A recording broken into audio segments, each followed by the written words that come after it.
guys, Dan, you ready? Yeah. All right, let's do this. All right, everybody, let's go ahead and kick off the regularly scheduled meeting of the Midcoast Community Council for January 24th, 2024. Ann, would you please take the roll? Gus. Here. Greg. Here. Scott. Here. Dan. Here. Me. And then we have Kimberly.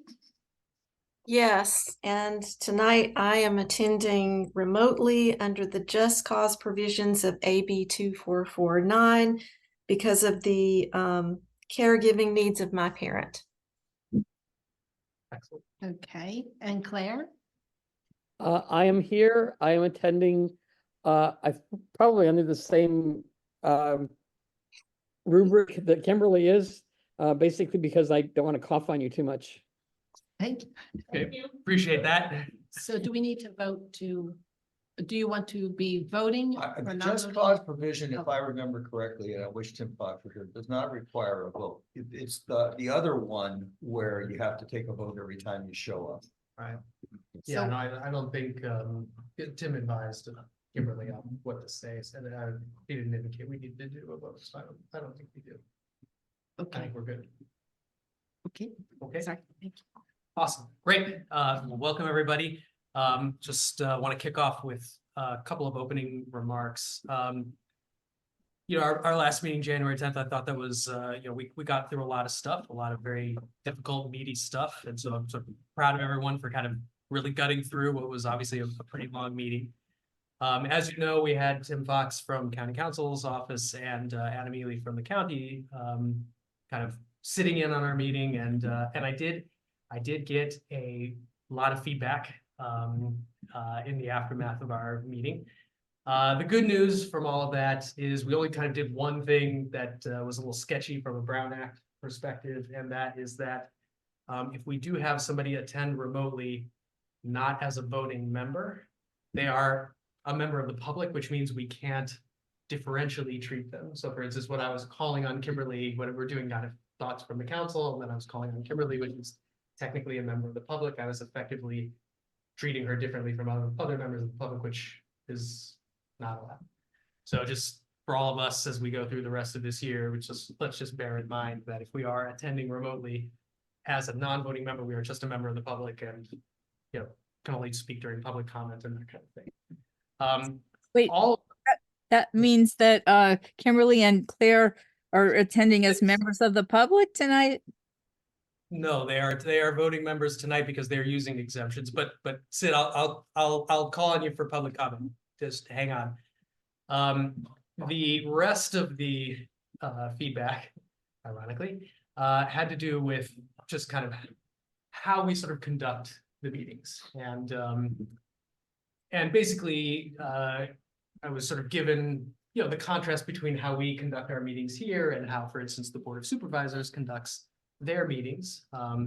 Anyone who's been to a Board of Supervisors meeting knows that, for instance, when the public speaks, there, you know, you get your 2 minutes, you stand up, you do your 2 minutes. The Board of Supervisors politely listens, but they do not engage with the public at all. Period. We obviously have a lot more kind of back and forth and dialogue between ourselves and the public. And I was essentially advised that we you know, might want to consider just not doing that anymore and being more like the Board of Supervisors. And, you know, I thought about that this week. I gave a lot of thought to that. And my feeling on that is I think the dialogue that we have with our constituents is part of what is our sort of coast-side character. You know, when I look out in the rest of the, you know, of the world, particularly here in California, I see a lot of instances of government sort of pulling back from people, putting more barriers between itself and the public it purports to serve.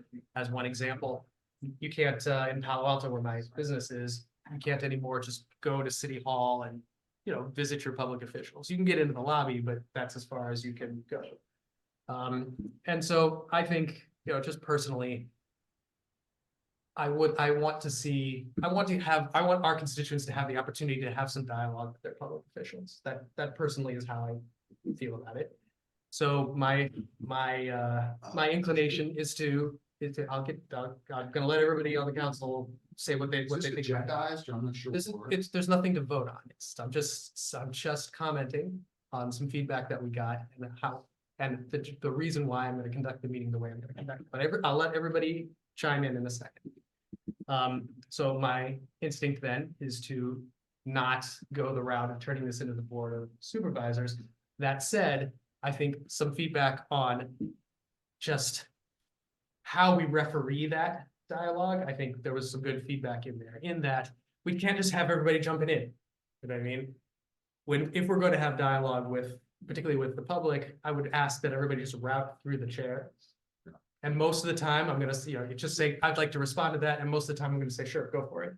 But once in a while, I'm gonna need to say, you know what, we've got an agenda, we've got to move on. We can't have people like Sean McFetridge sitting in their office till like 11 o'clock at night waiting on this, you know what I mean? So that is my sort of feeling on how these meetings should be run. That said, if in the rest of the council, there is feeling that we should in fact move to more like the Board of Supervisors, I'm willing to do it. That's not my instinct. So That's it. Dan, would you like to No, I just tell me how you think feel? that this is a topic for our retreat, not at this moment right now. That's all I'm saying. I mean, you basically had a trouble to kind of, share your, but we should be following the agenda. Yeah, right now. we're gonna go right into the agenda in a second, but since it goes to how I'm gonna conduct this meeting right now today, I just wanted to make sure everybody's okay with, if there are any objections to how I would intend to do it. But, Scott, We voted for you as the chairperson for this year. You make the rules. Okay. And I will follow them. okay, How's appreciate sound? that. Hey, Yeah, and I feel the same way. But I just There want to are make sure. items. Dan? Well, yes. So Dan? you just said. Dan, you're Yeah, but interrupting again. Let Ann talk. I'll get back, I'll give you another chance. Dan. But so what were your thoughts? I agree with you, Gus, and I think that it's very important though for us to engage with the community, and I don't want anyone cut off. I think their voices are very important, and so for me, if it means I speak less and they speak more, that's fine with me. Okay. Greg? I go along with you on this. I do agree on the engagement, but I do agree it needs to be modulated and monitored, and there are too many interruptions. I have frequently lost control in the interest of promoting dialogue. And we've had some good comments, but I agree, when we get to 11 o'clock meetings, Right. we're going too far. Yeah, we've gone too far. Yeah. Dan, would you like to chime in with anything else? Not really. Okay. We can talk about this in the retreat. Yes, we can talk more about it in the Okay. retreat, yes, but just so you understand why I'm doing the meeting today the way I'm doing it. Awesome. All right, then let us move on to reports of government officials, Board of Super. Do we have anybody from Ray's office here? I don't think so. I don't see anybody. So any other public officials who'd like Have we to? received any comments from them or any communication that they would not be here? I am. Usually they are, every meeting. Oh, Mike O'Neill told me that he would not be attending these meetings in There you the go. future, just FYI. Okay, so but- they have to have some kind of representation. Miss one. Don't technically have to, but I didn't get any emails about it, but, No, I Yeah. have not. okay, so then I don't think that we do. I did attend the meeting. but- Awesome. Lisa, do you have a government report for us? Yeah, I have a report from the planning commission. Is this the time? Yeah, this is a good time. Go for it. Please. So at our meeting today, the planning commission approved a coastal development permit for a new block-top house at 8322 Cabrillo Highway in Montera. This is a project that the MCC commented on at length, and which were addressed in the staff report. Just a couple of things. The encroachment of the portion of an existing 8-foot concrete north perimeter wall that encroaches on state parks land, that will remain. And that's because the applicant was proposing no modification of the wall, and therefore it was not within the scope of the project. It didn't have a nexus, they say. So the county could not require its removal. State Parks has a legal right to enforce that, but they didn't express any interest in doing that. The good news, there was a condition of approval added by a coastside design review committee that stood out. It said all windows shall be bird sensitive glazing. I've never seen anything like this before in county planning, and the county has no policies to protect birds from window strikes. This has come up at the planning commission before, and all we can do is lament and say, could you just ask them? Anyway, so this is an issue where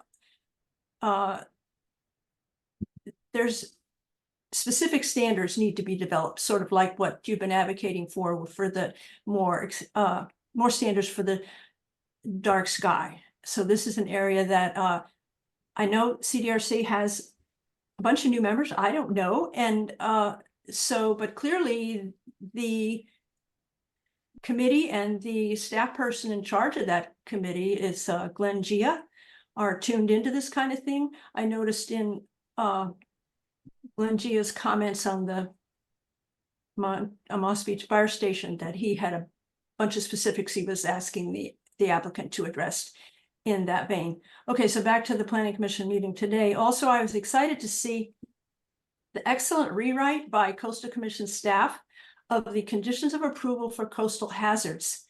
It also addresses issues raised by the Casimira lawsuit against the Coastal Commission.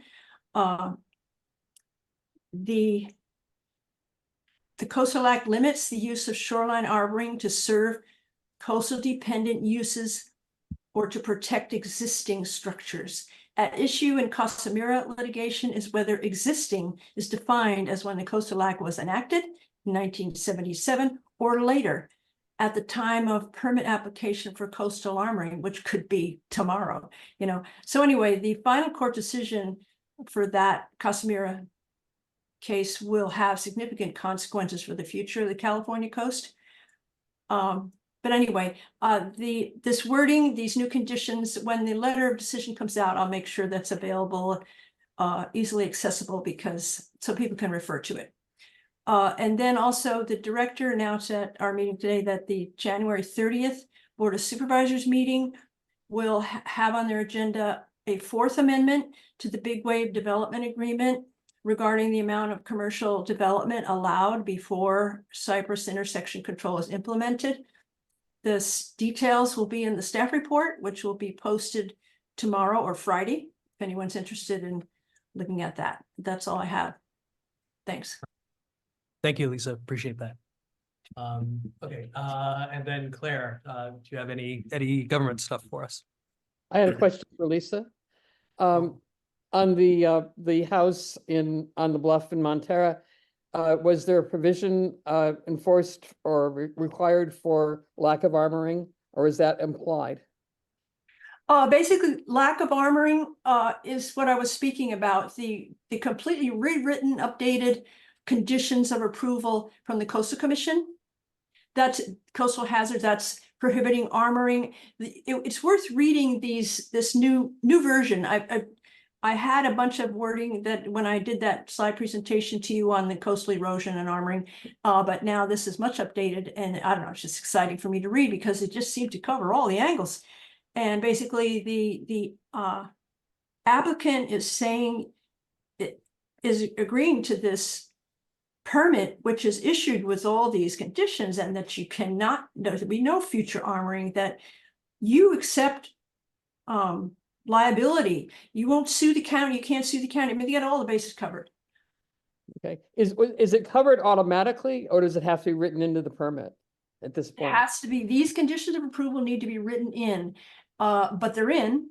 Okay. And that will be when the letter of decision is issued. Basically, it's a cover letter to the applicant, and the attachment has the conditions of approval. And there's also a requirement here for disclosure, where to any realtor, person you want to sell a property to, you got to show them these conditions of approval so they know what they're getting into, because they get carried on, whoever owns the property. Okay, thank you. Scott, questions for Lisa? I just want to piggyback on what Claire's question was. And mine is the permit the final say, even if the law even if the lawsuit down the coast wins, the property owners wins, will the people in Montera be able to armor at that point, or is their permit the final say?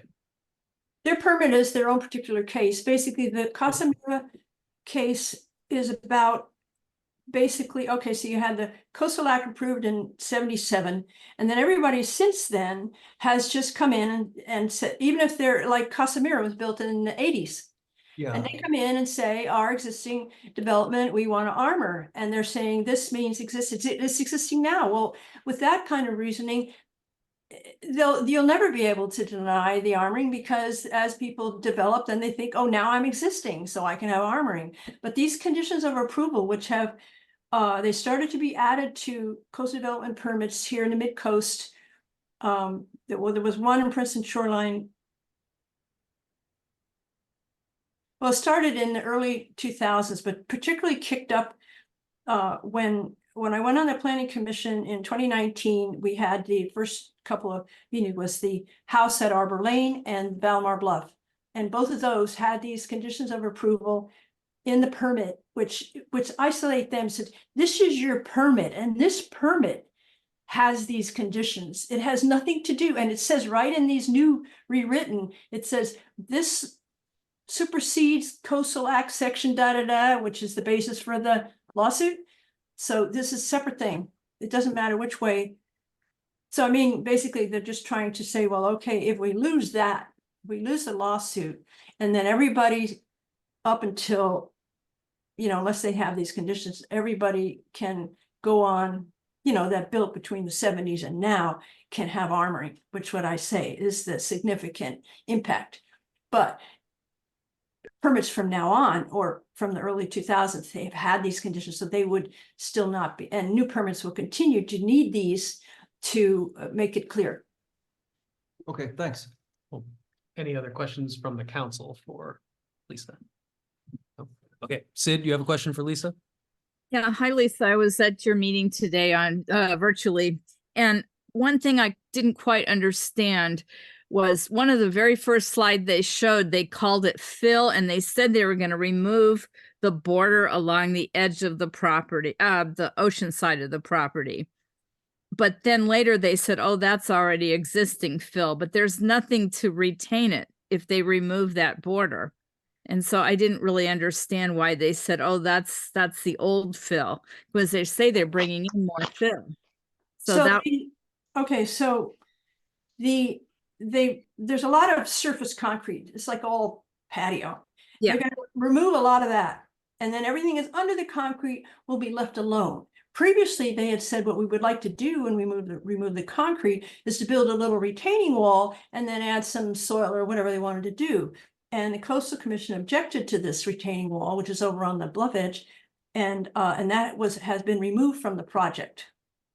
So in other words, it's not a wall that they're removing. They removed the plan to build the wall. right. But so there's nothing to retain the water running off the property, except that they said they was going to put in an underground sump pump to pump it back up to Highway 1. That's So what there's never been anything to retain the drain water from running off the property, particularly since the whole property was covered with concrete sloped toward the bluff edge. right. County drainage requirements now require, review, and whatever you develop cannot add more runoff than was there before. More impervious surface. That water will need to be retained on site, and then it will be metered and released out into your street or wherever you live. But in this case, it's not, and I did ask about that, but because I'm not picturing this along Cabrillo Highway. I know in the residential areas here, we have curbs and drainage gutters and this and that, and the water is directed in some sort of fashion down to some street end where it goes off the cliff. And in this case, in order to comply with county drainage regulations, they need to collect this runoff and not let it any extra leave the site, that because they're reducing the impermeable surfaces. It should be less runoff than there was before. But also, if they're going to meter it and put it out onto Cabrillo Highway, I would think that's the water is just going to run downhill. Doesn't it slope towards the bluff edge? I wasn't getting anywhere with them today. I know. I can tell. They will sort that out at the building permit stage. Well, I thought maybe you understood it better than I did, but it sounds like what they said is what you understood as well. So my second question, sorry it took so long, was to ask about the Cypress Point. Now you're probably aware that the county, since they didn't have that bridge fixed at Fitzgerald, they're directing cars over to park on Cypress now for the Marine Reserve visitors. So there's sometimes you'll drive down Cypress on a weekend and there'll be like 25 cars parked all along there. It's creating big muddy spots and everything before you turn onto Airport Street. But I'm concerned about the little bridge that crosses San Vicente Creek, and also very concerned about construction traffic coming and going at that intersection that's already LOSF, meaning level of service, wait and wait till you can get out of there. And somebody posted up a no left turn sign on the stop sign recently, but the sheriffs were. Excuse me, Yeah. may I just interrupt? Yeah, The bridge has arrived, the pedestrian bridge has arrived and is being installed, so I think this situation will be gone quite quickly. yeah. I'm talking about the little narrow bridge over San Vicente Creek on Cypress. There's a little dip in the road, then you start going up the hill. Oh, And that bridge, sorry, that's a culvert. I misunderstood what you were talking about. yeah, it's kind of a bridge because there's edges to each side. So your concern is parking will damage the drainage? Construction or what? traffic.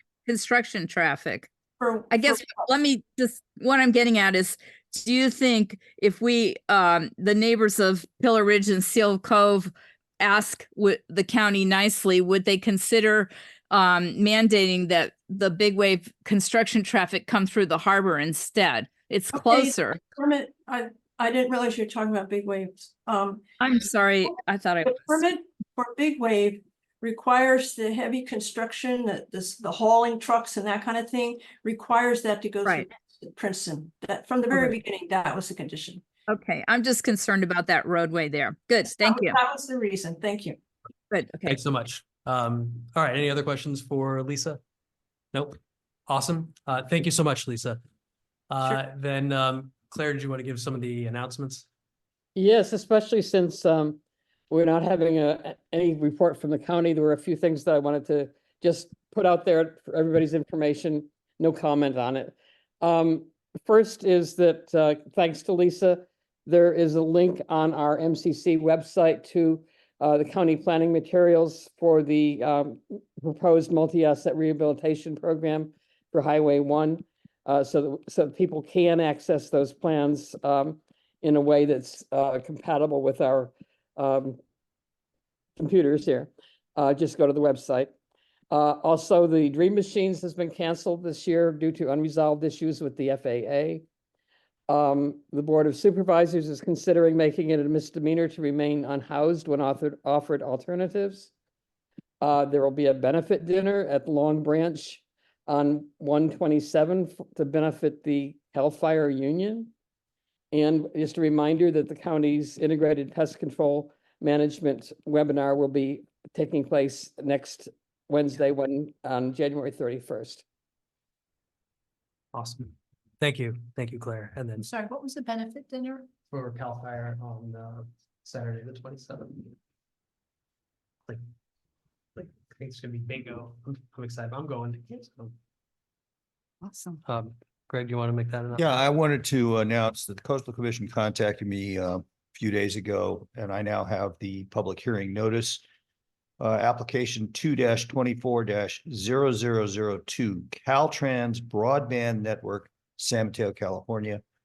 They're proposing, the California Department of Technology is proposing to run fiber optic cable as we wanted down from Pacifica to Highway 92, and in a surprise, in addition, along Highway 92 over to where it intersects Route 35.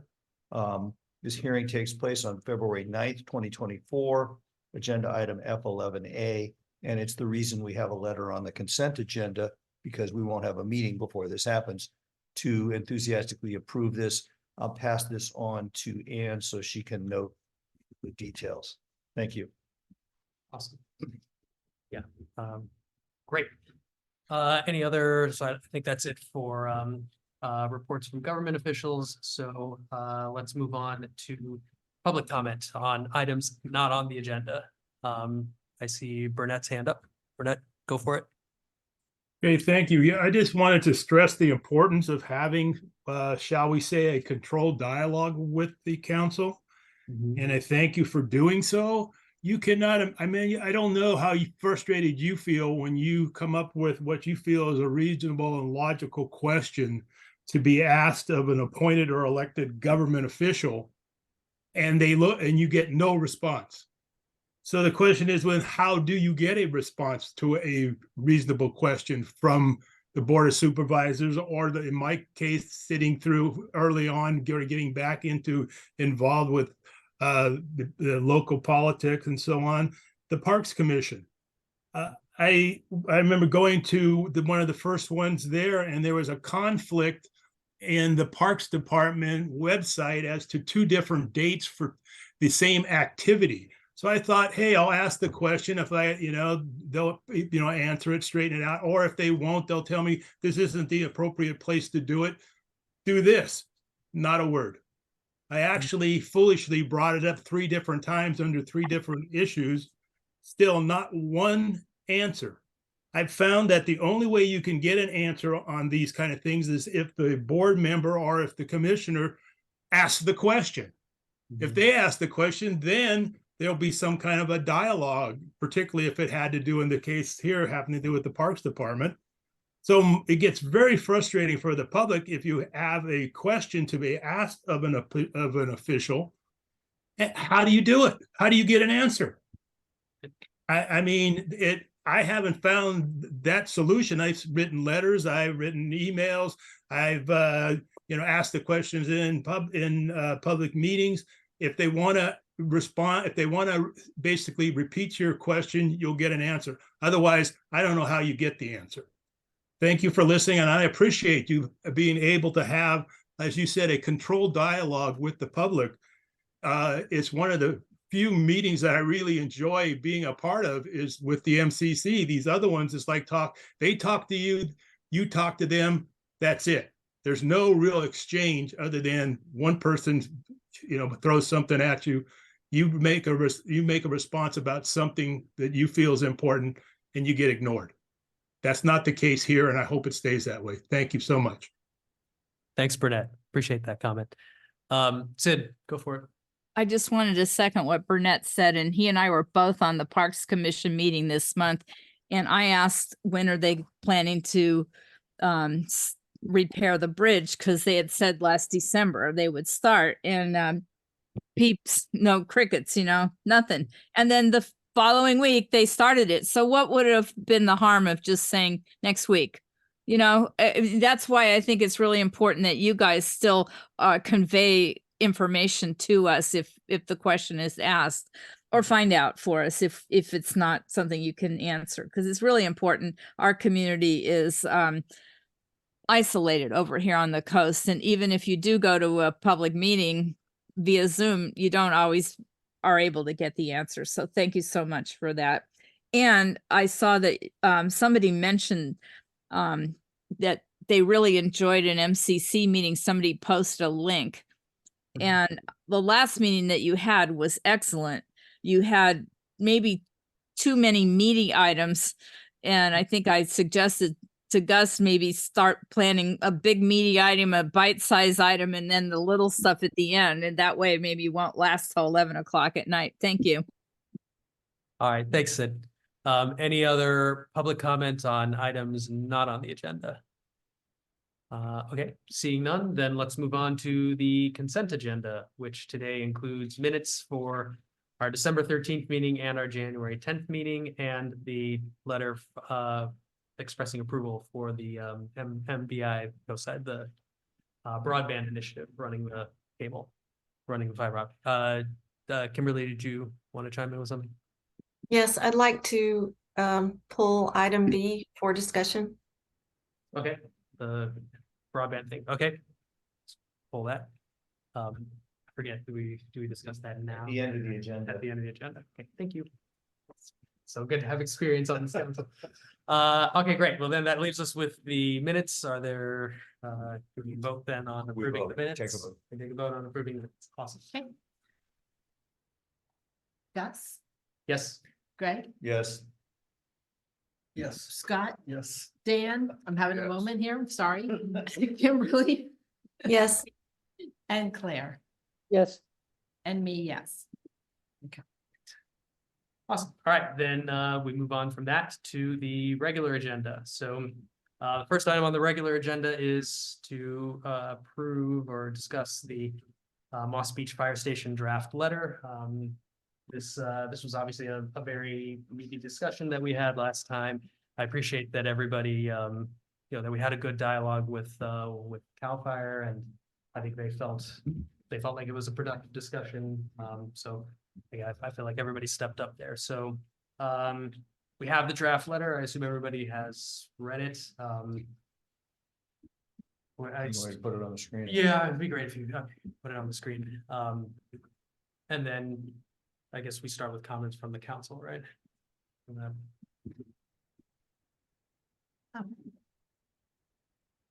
There we go. There it is. Okay, so do we have any? I actually have a question, but I wanted to let everybody else talk first.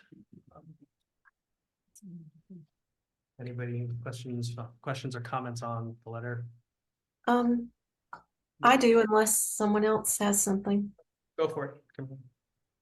There were a couple of things. So on page 2 in paragraph 1, the second to the last sentence where it says it is apparent that other fire stations are able to operate with low light. That wording is a little, I'd like to replace the word low because I don't want to give the sense that the light is low and not, the complaint from the fire personnel is that it needs to be bright enough to see by. And so I think we don't want to emphasize that the lighting is low. We want to emphasize that it's appropriate or adequate. So maybe we say something like, fire stations are skies able to compliant? operate with, Dark Sky International compliant. yeah, something like that, with modern dark sky compliant lighting. Well, we already have that somewhere else, plenty of times. Her point stands. She wants to change this wording. you want I to see a word? do I'm we open vote to on any an other amendment? suggestion. I just think the word low is problematic. Do we vote on an amendment? I assume so. So you're proposing an amended sentence that replaces the word low with Dark Sky International compliant. There has to be a motion on the table before we can amend it. I think we're going too fast. We just have a conversation. She said that. she's No, open for- Claire's right. I move we Hold on adopt a the second. letter. I move we adopt the letter as Right. drafted by the subcommittee working on this. Do I have a second? We have a Yeah. second. So now the question is, we have a discussion about the motion on the table, which is this letter. So now we go And back. so then do I bring up the two other questions that I had? Yep, go for it. Okay. So there's another sentence. I'm just trying to get my bearings from the one that's on the screen. Oh, stop right there. So in that top paragraph on screen now, it says, if any planning reasons arise to not support what we request, SMC planning should give a variance to benefit the community, since several variances were already given to benefit the fire district. Something about the way that's worded also causes me some concern. And so where it says arise, if any planning reasons arise that prevent accommodation of the MCC's request or something like that, we would request a variance to benefits the community. So to make it more clear, I guess that you're looking at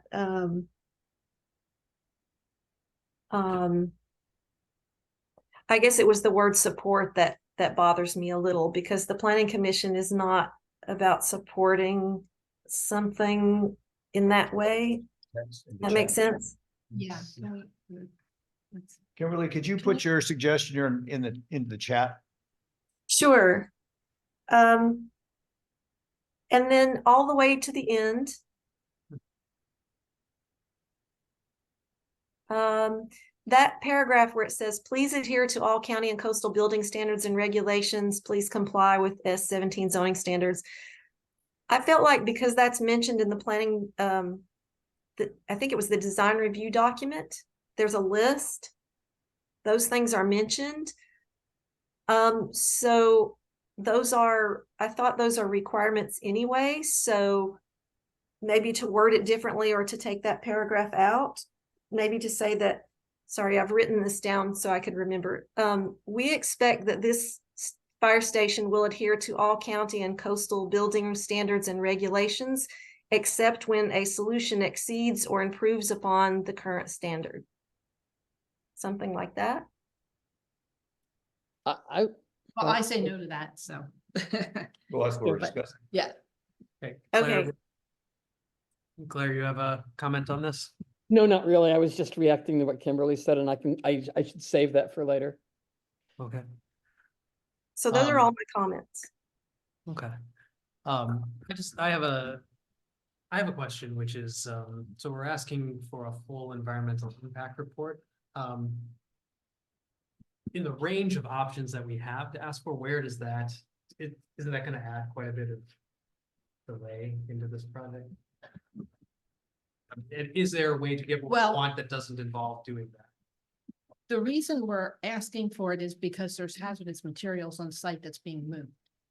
And so you really need to know what is the impact of doing these things. Mhm. And also they're asking for variances, zoning variances that places a lot of these hazards closer to the people who live there. Mhm. So I think it's very important that this be fully evaluated. Mhm. Because if you just give it a rubber stamp, you have no idea what that impact may be. And there's no option between rubber stamp and a full environmental impact report. That's, I guess. Well, we asked that, that was asked of Cypress Point. Mhm. And so I don't see why would you not ask in this situation? This situation has, like I said, hazardous materials, and it's a very different, this is even a different situation than Cypress Point. But Scott. If you're concerned about the hazardous materials, it would require not so much an environmental report on the effects of the construction, but you would want them to mitigate the removal, like if you found asbestos in your house, you'd want them to mitigate the removal of the asbestos properly, right? But you're not asking for an environmental report.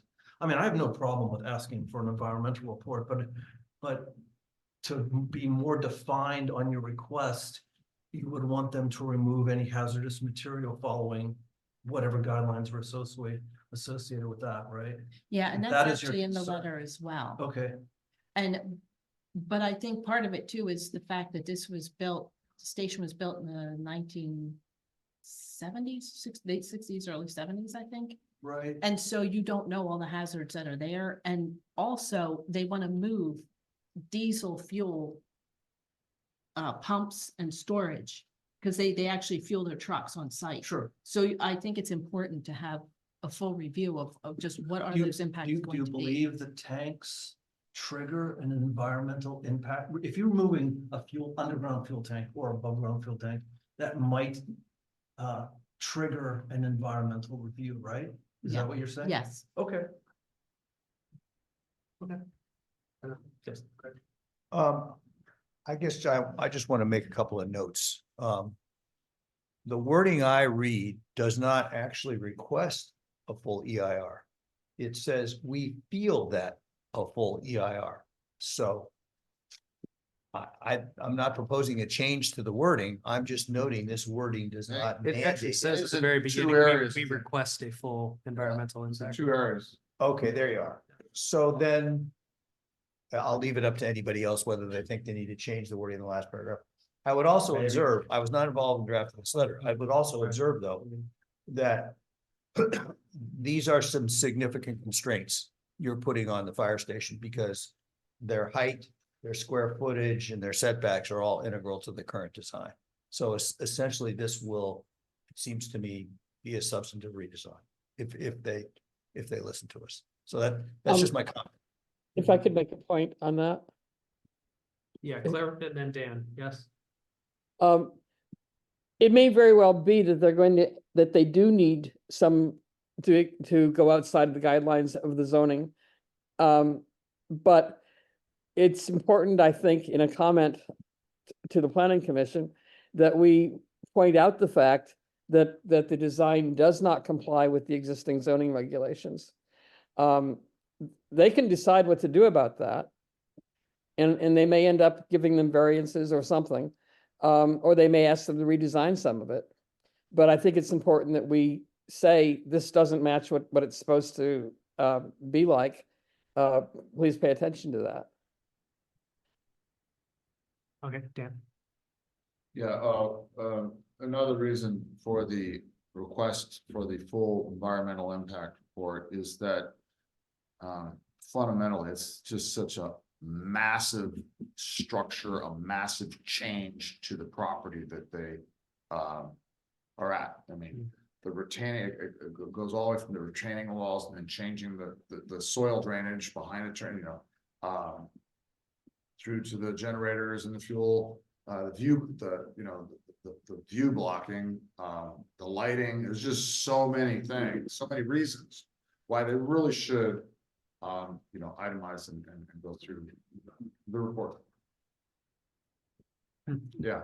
I mean, we're also trying to avoid what happened in El Granada, where you heard months and months of complaints. And so we're just trying to get it right from the get-go. And, it was I think I made it clear in my presentation that the design was basically taken from the station in El Granada. How do we make it fit on this property, rather than let's design a new station for this property? And I think that's really what we're just asking for. We're saying, let's have a design that is in keeping with the neighborhood, that gives them everything that they want. But we do want to keep the regulations in mind. We don't want to just put those aside. What does, if they do a full EIR, what does that do to the project timeline? You'd have to ask them. I don't know. I don't anticipate it being dramatically different. It may impact slightly, but I don't know. I mean, is it better to have something that doesn't fit, that could present hazards to people that can result in lawsuits? Or is it better to have something that's properly built and make sure that you were taking care of hazards ahead of time? I mean, to me, I would just think it would be reasonable to make sure that you're mitigating any potential problems ahead of time and making sure that your station fits the neighborhood as well as is useful for the firefighters. I mean, you want it to be a win-win for everybody. That's what we want. I'm not disputing that as the goal. I'm just saying, is requesting a full EIR the only way to achieve that goal? Could you have a suggestion of another way? Because I think that's- there are enough hazards that I think it's important. Yeah, could there be more dialogue with the fire departments and the plan, then their people that are planning this to kind of, could there be more is that something we could do back and forth with them a little bit before, without actually formally requesting a full EIR? The only reason I'm asking is I don't know what the impact is to that project if we request that. You know what I mean? Like if that's gonna turn this from like a 2-year project into a 5-year project, that's like a very significant. It's just a proper process for a structure of this size, and the average home in this area, what, 33,000, it probably range from 2,000 to The average is the two properties next to it are each, I think, 1,400 square feet, and the other one might be 1,500 square feet. Yeah, so that And all the 10 surrounding homes are 10,000. 2,000 square feet. 10,000 square, so it's really the only way to go through and fully properly look at alternatives and just go through every step and answer all the questions. I have to say, I'm a little concerned that we don't know The, what the impact is on the project timeline. the El Granada station did that. You know, they went through that process. So, you know what, I'm just, they may already be planning on, going through the process. We're just, requesting it. Okay. Noted. I see two other hands up there, but I was just gonna, I can blurt out real quick. Yeah. We can ask for it because you guys really want it. They can say no. Fair enough. All right, Claire. I'm going to defer to Lisa. She may be able to clarify this. Okay, all right, Lisa, go ahead. I'm walking a fine line here. I just wanted to point out a few things about process. On CEQA, I'm looking at the case summary and I don't see anywhere here where they mention whether it's exempt from CEQA. And yet I don't see any mention of a neg deck, which presumably an EIR would be an upgrade from a neg deck. And also to point out that the Coastside Fire Protection District would be is the lead agency for CEQA. The you know, when there's a independent agency, the county defers to them. So basically, so compared to the El Granada Fire Station, they did an EIR and the fire district was the lead agency for it. They prepared it. And the way CEQA works, whoever is the lead agency, if you don't like it, you have to sue them. It's a separate process from the coastal development permit entirely, that the county would not govern.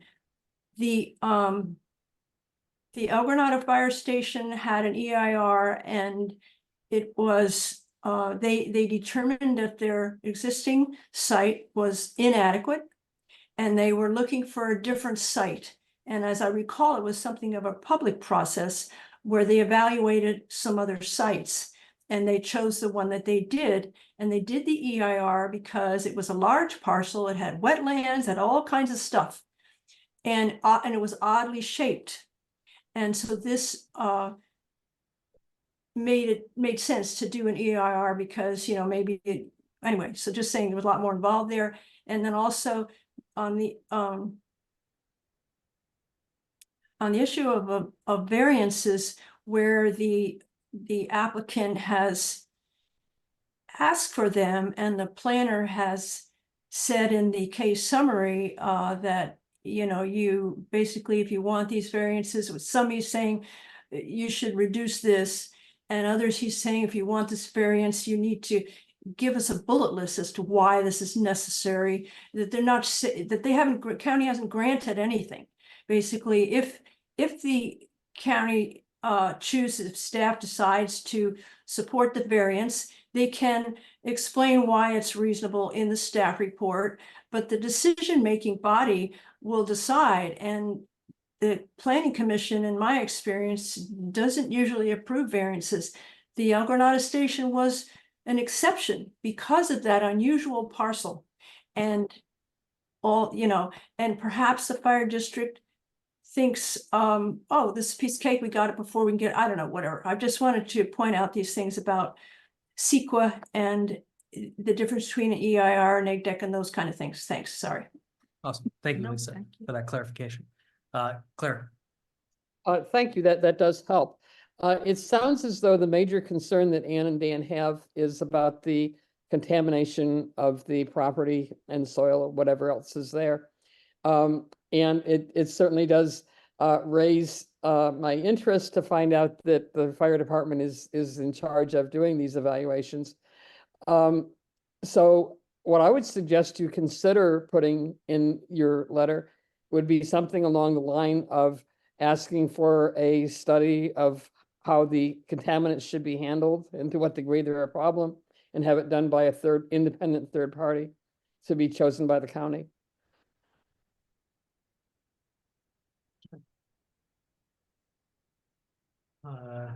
You guys wrote the letter.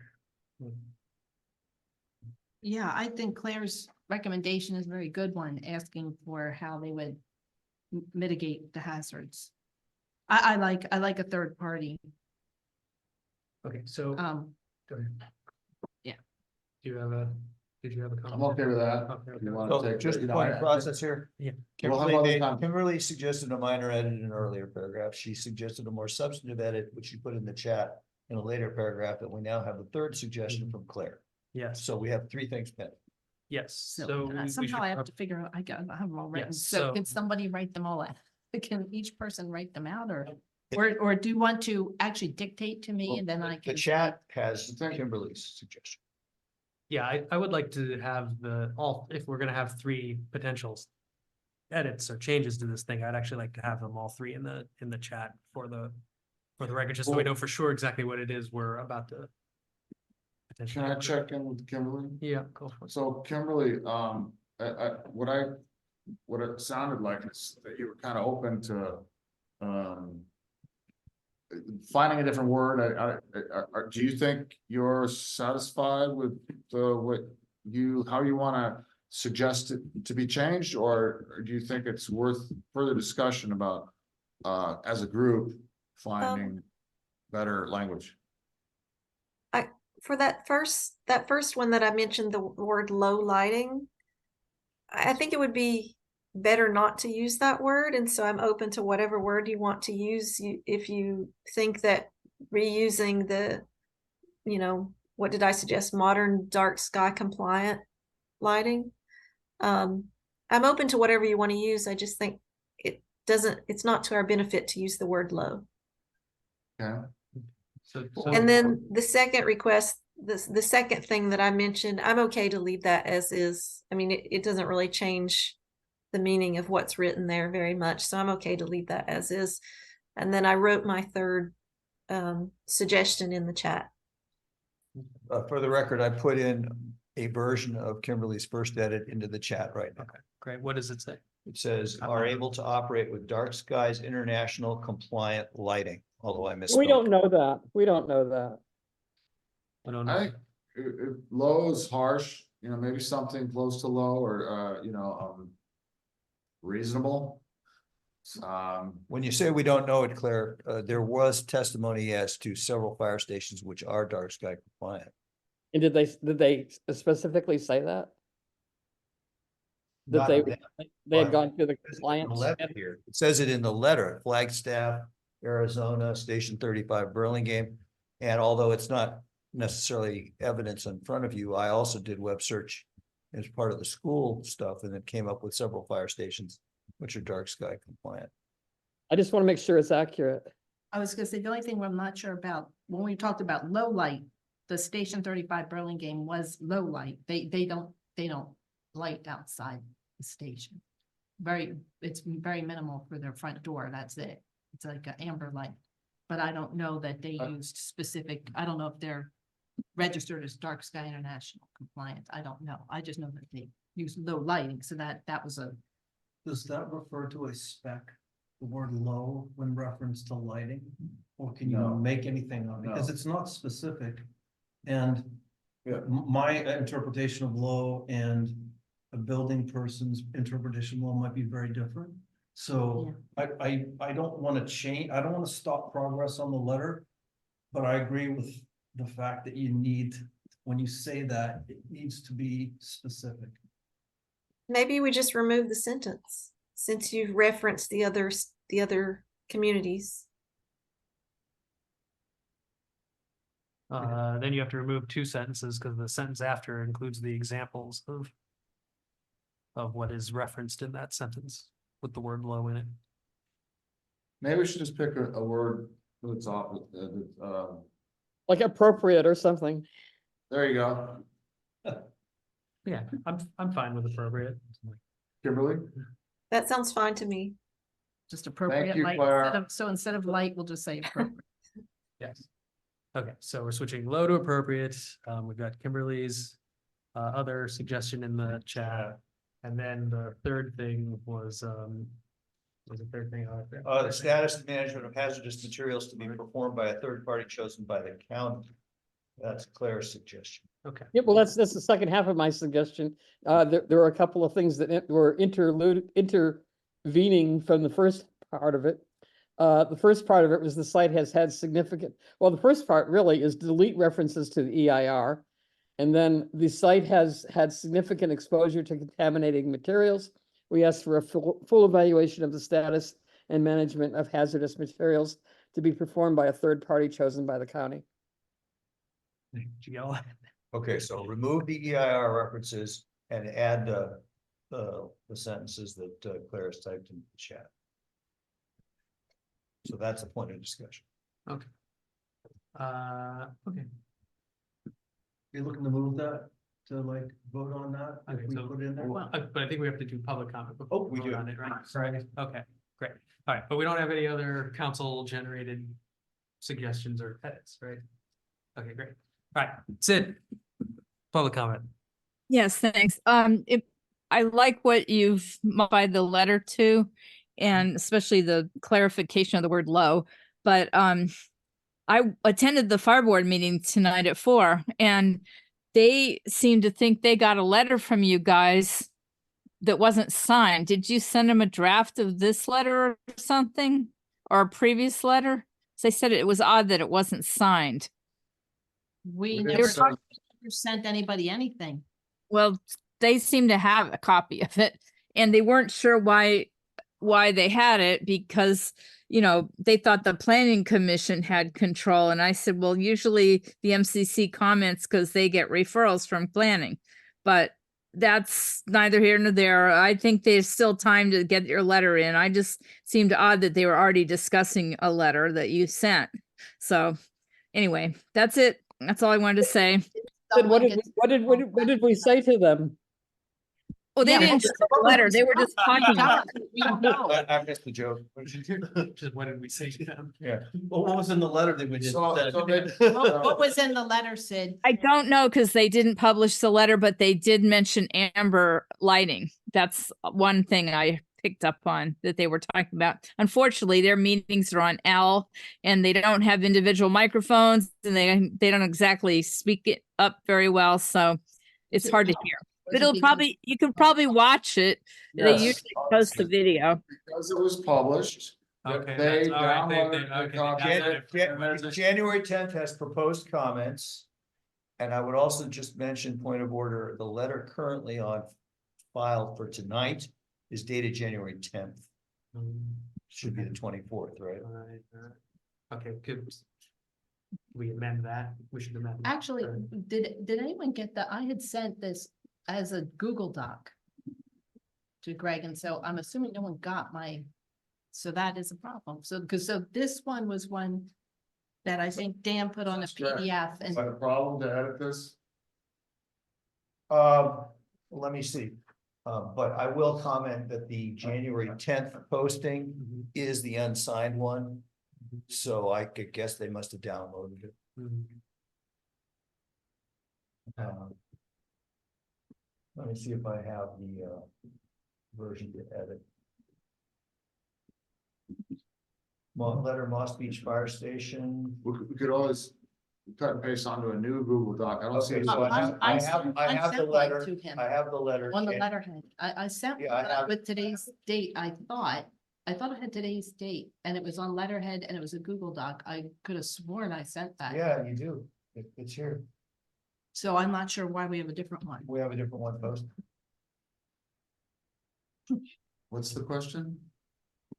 You're not sure. The letter that the file she sent me. Does have the letterhead. I don't know why I posted the other one, but different email. I don't remember. Okay, you want me to share my screen so we can edit this? Yeah, I'd like to add something real briefly. yeah, go ahead, Claire. I just got a message in the chat from a letter of the from a member of the community who used to be on the council, who's saying everything that hasn't been approved needs to have draft written across it. And that would help us a whole lot with people looking at letters, wondering why we sent them. Yeah, I agree. It's an error. It's an error. Well, we've been doing it a lot without draft. We probably need to get our, Okay. No, that's great feedback, whoever gave that Thanks for bringing feedback. it up. Yep. You see So the now we have these editing, this formatting problem that I'm seeing. Yeah, we have a format. I don't know what happened. It just That was. So it- what it I was- did, I don't know how you fix it. Oh, it's got I some fixed kind of, it, but it just gets worse. When I was trying to work it, it just got worse and worse, and I think there's some kind of problem with the letterhead. So I think maybe in the past, the letter has been done, and then you, added the letterhead, and then there was no reason to have further problems. It's a simple process, right?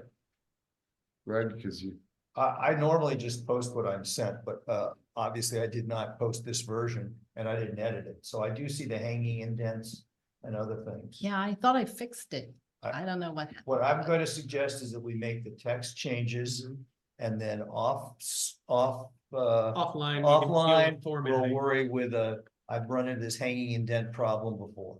So where was the first change? Is it the low lighting one? Yeah. And we're gonna change that to appropriate. well, We have to vote on it. Oh, that's right. We have to vote on these. Should vote before we change. Can we vote on all three of the changes at one time? Yes, I think we vote for a I letter, don't think we have- amended a letter with the 3 changes. Okay, we have another. and I'm open to doing that, it's streamlined, but we've never done that in the past. I'm open to that concept, because it would streamline the process and not Okay. wear out Let me- the audience so much. Let me call on Michelle. Michelle, go ahead, give your comment. Hi, thank you. I was at the planning department meeting and the message that I got about the letter that was written to them. Well, actually I was on the CFPD meeting as well, so they were interrelated. But the letter was not sent to the handler. You know, you guys have a handler now, so you're not supposed to send any kind of emails except for the county handler. So that was where the confusion came We didn't from send it. CFPD, because it came from the planning department. It didn't come from the planning department, it came from MCC, and they were expecting it to come through the planning department through your handler. But we didn't send anything to anybody. We haven't sent anything. Is it I January don't. Well, Yes. I'm only telling you what I heard on 2 separate meetings. Okay. Interesting. Yeah, well, they just, yeah, Okay. obviously got it from the website, and then now they're, calling it what it is. Okay, I mean, yeah, we can't control what everybody else does, but. No. This whole thing came from the planning commission coming to us asking for comments. Then it Right. became an agenda item. And so we now have enlisted the entire MCC to comment, Mhm. but this was all originally something that the subcommittee usually does. Right. So I'm not sure how it has turned into this. It's okay. It's fine. not Big deal. It's fine. fine. Everybody's gonna be able to. move I think Claire made the point that once we had a public discussion about it, the subgroup could no longer just send a letter on our behalf. We had agendized it. We have to agendize. Yes, So I think what we're doing is appropriate. right. Great, okay, so are we ready then to answer any other public comment? No? Great, okay, so I think we vote, so the motion on the floor is to approve this letter with the 3 amendments that we have discussed. You want to recap the 3 of them? Yeah, can we just go through it? Yes. Because I'm not even sure what they are at this point. So the first one, Yeah, I is think it is replace better to replace the vote. word low And- with appropriate. The second was, say what, now I can't remember what the second one, the second one was also Kimberly's. Crap, because I never remember. I thought she rescinded it. Didn't she say? No, didn't no, want she to had, change? she had 3 suggestions, she rescinded the middle one. The first one was to replace low with appropriate, and the third one was something else. Kimberly, what was the other one? The third one is in the chat. Okay, what, yeah. The one that says possible alternative language for the second to the last paragraph, that chat? Correct. Okay, so Yeah, it there's a says, reason we that's there. expect that this station will adhere to all county and coastal building standards and regulations, including complying with the S17 zoning standards, a building height limit of 28 feet, floor area 6,200 square feet, and 20-foot setbacks need to be followed without variance. Okay. That's. So I'm okay with that. Well, I think we should keep that because that was part of, Keep what? keep that statement. Oh, without changing it? Yeah. I don't Is it see the need, significantly 'cause different or? I don't think so. I think it was just the same thing. wasn't it? What? No, it's not the same thing. So I'm sorry. This is a can little you- clearer. Right now, it says, please adhere to all county and coastal building standards and regulations, building height limit of 28 feet, max floor area of 6,200 square feet, and setbacks need to be followed without variance. Kimberly's wording is a little longer. She says, we expect that this station will adhere, blah, blah, blah. Well, I think it's better to just say, please adhere. Well, this is something that's actually a zoning requirement, and I think we should expect it rather than ask it. Well, I was just going to say, because there was in the comments that it was on our website, I think it said that the zoning department, I think they put that in there that these were the conditions, but they said unless they're applying for a variance, I believe, and we're saying, yes, we're saying that we don't want the variance. We would like it to go along with these regulations. Right. So that's rather than say there is an expectation, we're saying, no, we want you to go along with this. That because it was on the comments that if the public commented in it, and this is, if that was what the public wanted, then they were going to.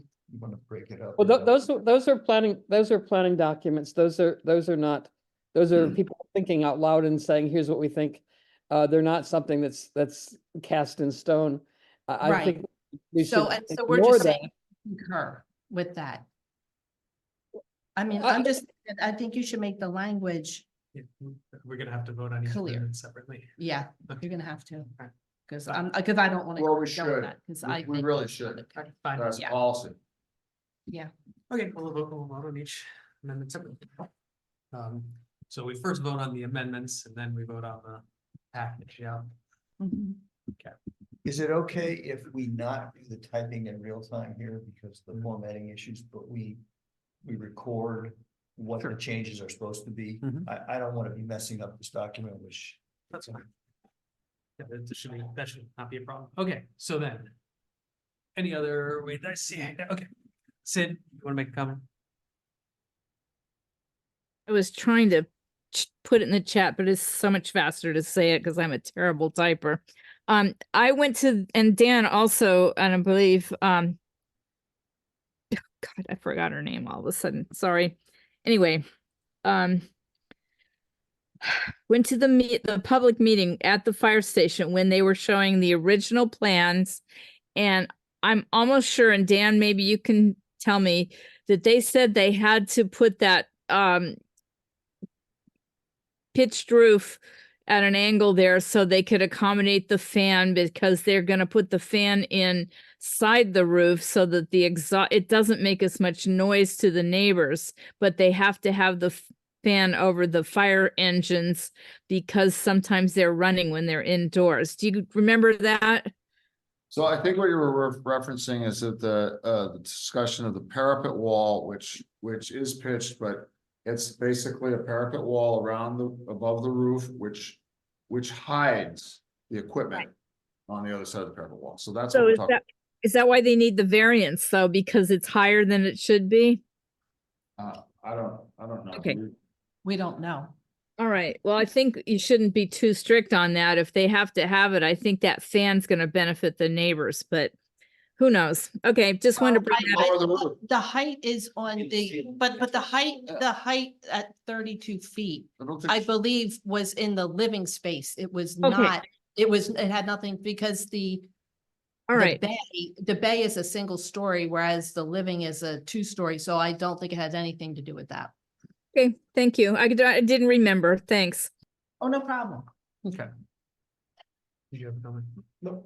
Okay. All right, so then we're ready to vote on amendments. Okay, so then the first amendment is to change the word low to the word appropriate. I move that we change the word low to appropriate. Second, Okay, Gus, yes. Greg, Yes. Scott. Yes. Dan, Yes. Anne, yes, Claire, Yes. Kimberly. Yes. Okay, great. Okay, the second one is the one that's kind of replacing this paragraph about the S17 zoning standards with a slightly different version of it. So Greg, will you just repeat for us what the I'm new gonna version try, is? I'm gonna try and share the chat Okay, if I can. I don't know if it's gonna let me share the chat window. Would you like me to just read it? Yeah, go ahead and read it. Yeah, I please can't- read it. Okay, so we expect that this, possible alternative language for the second last paragraph. We expect that this station will adhere to all county and coastal building standards and regulations, including, and goes into the, S-17. Mhm. So that was the change. And, you know, to me, I think, we're just raising attention that we expect that everything will be followed, and there's two different ways to say it. I'm okay with this. All right, well, Maybe it's- let's go ahead and vote on it. So. So, so- what- Yeah, point of But- process here, don't we have to allow community comment? like Oh, every you single- need to, every vote, right, okay. Claire, correct me if I'm wrong. No, but I think that's correct. Okay, is there any public comment on this particular amendment? I don't see anything. Okay, great. Did we Yeah. actually make a motion or did we just read it? Oh, right, we just. I move that we change language to Kimberly's suggestion. We expect that this situation will adhere to all county and coastal building standards and regulations, including. And then going into the, Without variance? Yes, it says complying with the S-17 zoning standards, of building height limit of 28 feet, floor area 6,200 square feet, and 20-foot setbacks need to be followed without variance. All right, So we have- we've made a motion to approve that? Dan has made a motion, we need a second, somebody want a second? Second? Doing great. Okay. Okay. So what if I disagree? You So I can't say vote no. You could say no. Okay. And so do we go vote now? or- Yes, vote now. Okay, Yep. Gus, Yes. Greg, Yes. Scott, So I'm gonna abstain because I really don't understand the impact of the language well enough. So I can't comment, I can't vote yes or no on that. Is that okay? Mhm. Okay. Yeah. Dan, yes, I'm a no, Claire, Yes. Kimberly. Yes, Okay, Then It passes passes 5 to 5-1. 2. 5-1, 5-1 with an 1-1. abstention. Yes, Fine. I don't, No, 4-1 with an extension, Yes. with an abstention. Isn't it yes. 5-1? 5-1. 5-1, there's 7 of us, right? Oh, were there 2 no's or just 1 no? There's One one no. now. Okay, I'm right. I'm wrong. Yeah, you're right. 5-1-1, okay, great. Both the languages. Okay, and then the third one, third. can I just ask a clarifying question? Yeah. Did we just, so Kimberly, I didn't scroll down, there's 2 sections, did we cover that? It's up on the screen. I don't know if it's loud. Okay, so everybody knows what was changed to, okay. Great, okay, and then the third one was Claire's edit, which we read that one aloud. Well, first she wants to drop all references to the EIR. and- Throughout the entire letter? Yes, Okay. and Claire, if I could just editorialize, I believe the logic is they're the agency who's going to do the EIR. Yeah. Okay, We didn't but she realize that wants to one. be specific about stating the reason that we want a study and an independent one. And her quote is, "The site has had significant exposure to contaminating materials. We ask for a full evaluation of the status and management of hazardous materials to be performed by a third party chosen by the county." Claire, did I get that right before we make a motion? Yes, that sounds right. Okay, so the remaining question is, where do we remove the words EIR? It's the very last sentence. has Well, that. it's up here at the beginning. It's in the very, like, So very that's the beginning full and the very environmental end. impact report to be conducted. That's, I'm gonna highlight that where it is. So Okay, should we say we request? and then down at the At the end, very end, yeah. we feel that a full EIR will be required. I think maybe the wording should be something like, we request the independent study be required. I'm just not But following the we also- logic here, full logic as to, Claire, do you want to just briefly explain again the logic of the change? The logic of the change in my mind there's 2 things. One is we're particularly concerned about the hazardous materials. And a full-blown EIR would go into things that were entirely relevant for Cypress Point. And as Lisa said, relevant for the El Granada fire station because of the fact that it was on a wetland, et cetera. The only thing that's, the major thing that's relevant to this project is the hazardous materials. So if we could avoid having a huge study and just a study on what we need to study, that would be good. But the other major factor here is the fact that if we ask for an EIR, it will be conducted by the fire department and there will be basically no recourse to it. If we ask for a specific study of the hazards to be conducted by a neutral third party, we have actually more leverage. So I say we do both. The environmental impact report is a process and they have to check every boxes and it's a proper process to go through such a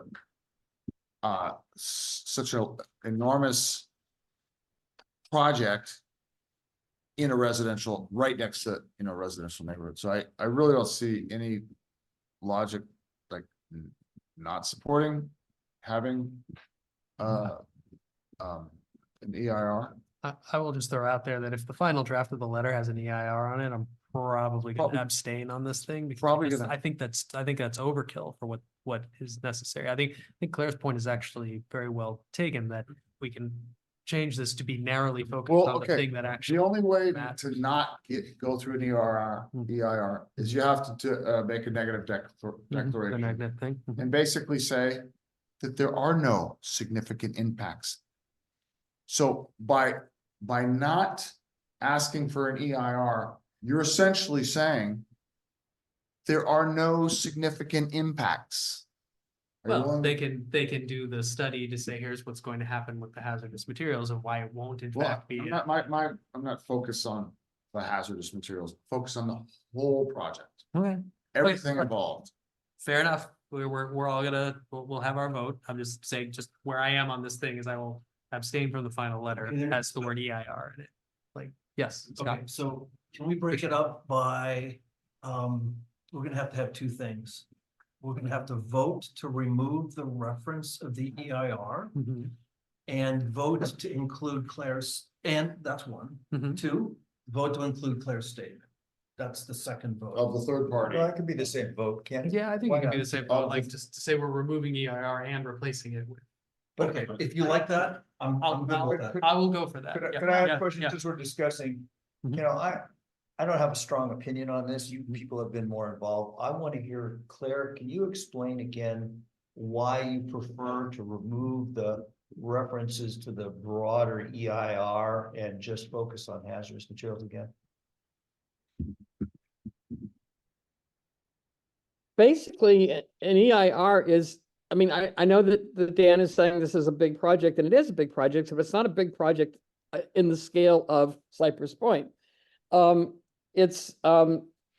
I think that since we have relatively limited concerns about what we want them to study, it would make sense to not study a lot of things that are not as deeply concerning.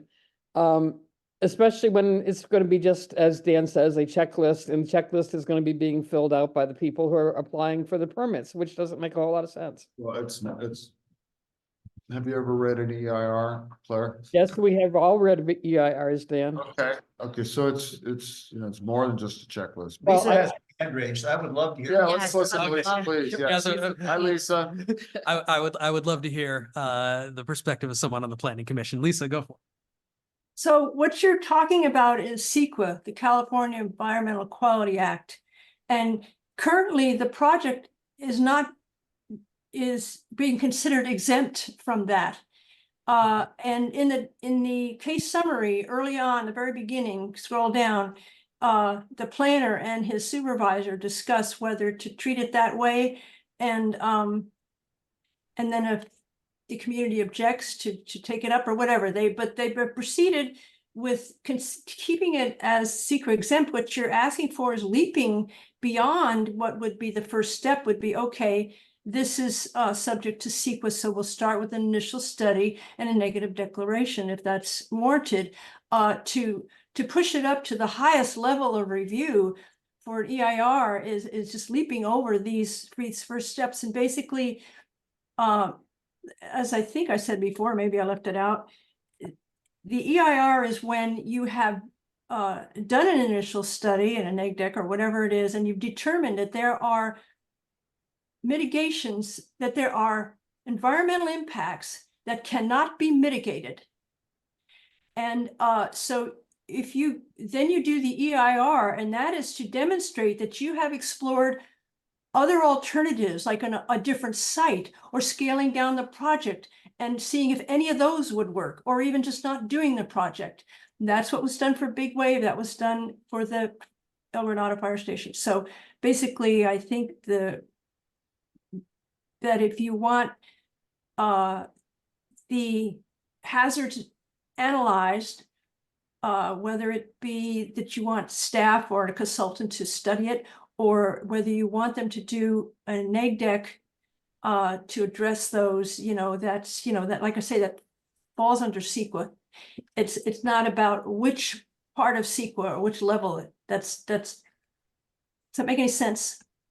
I'm hearing a suggestion that the wording should be something along the lines of, we believe this project should not be exempt from CEQA. That would be one thing you could say. Could we just say that? I guess you would say, then we believe it is not exempt from CEQA because ... And that would go to Claire's statement. That would, then it lists these environmental impacts that you're concerned about. Well, but we could request the study without saying that, without contesting whether it is or isn't exempt from CEQA, right? We could say, we believe that the hazardous materials should be studied by a third party entity and reported. Like we don't need to get that's certainly an option. Yes. The CEQA stuff. Like if they've already sort of made their decision on that, I would rather just. Well, I haven't really. If you read the comment, I don't have this up on my screen yet. The case summary. Let me see. Let me just read it to you. Okay, it's here. It says, so this is wrong project. Sorry. Yeah, these case summaries are very useful to understand what staff is talking about. So, why is that?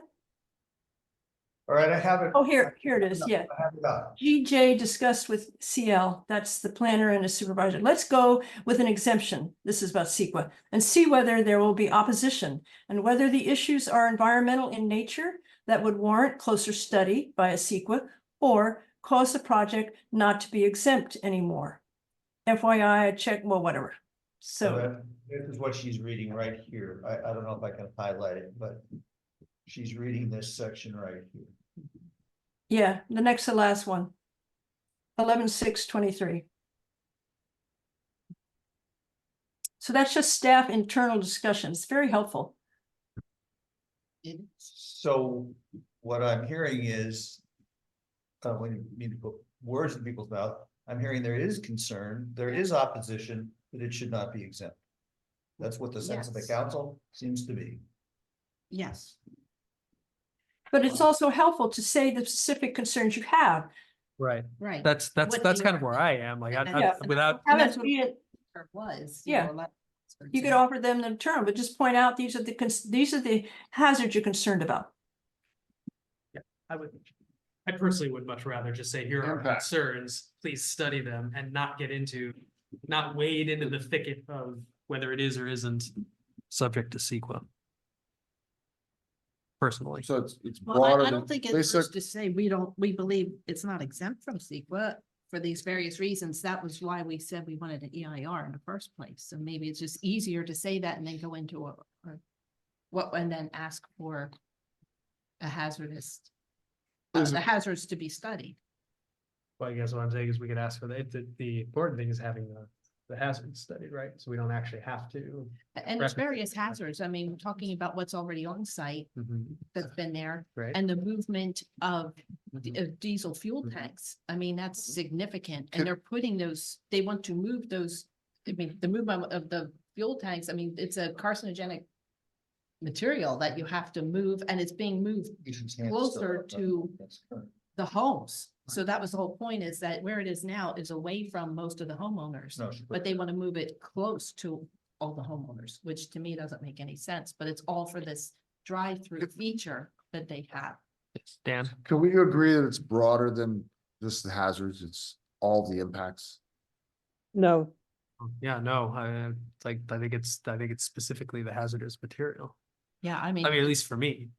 Well, we're Right, registering concerns in the paragraph we just There's- edited with Kimberly's help, Mhm. that they have to conform to a bunch of other planning standards. Mm-hmm. So it is broader than just the hazardous materials, and we're Yes. speaking to the other set of concerns. So, yes, Right, but what's your, the square footage of the thing isn't like, that doesn't sound like a secret thing. it's 67% larger than the Yeah, design. Yes. Yeah, I mean, that's. Well, that's and a- it that's just also- a zoning variance thing. right, well, I just put that in because that was part of the comments made It's, by you know, it's a planning, and sensitive it was area, just- we're there's- just saying we concur with them, yes, we agree with what their standards were, and when they had a public meeting, which Dan and I attended, they said that that the entire project was going to be 7,000 square feet, and that is in the Half Moon Bay review. Yeah, yeah. And now it's I 10. know it's 10. So I'm just saying, like, this is really significant, the changes Mhm. that have been made. but it's a separate topic. Yes. Yeah, but I- yes, that's- yes, yes. sorry, Go ahead. that is true. Yeah. I'm sorry. Kimberly?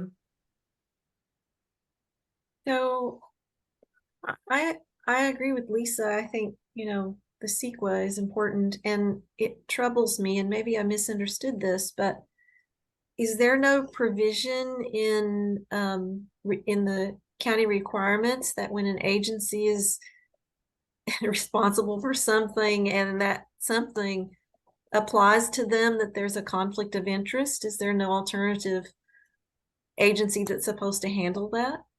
That's how the CEQA law is written. And also that the community recourse is a lawsuit against the Fire department.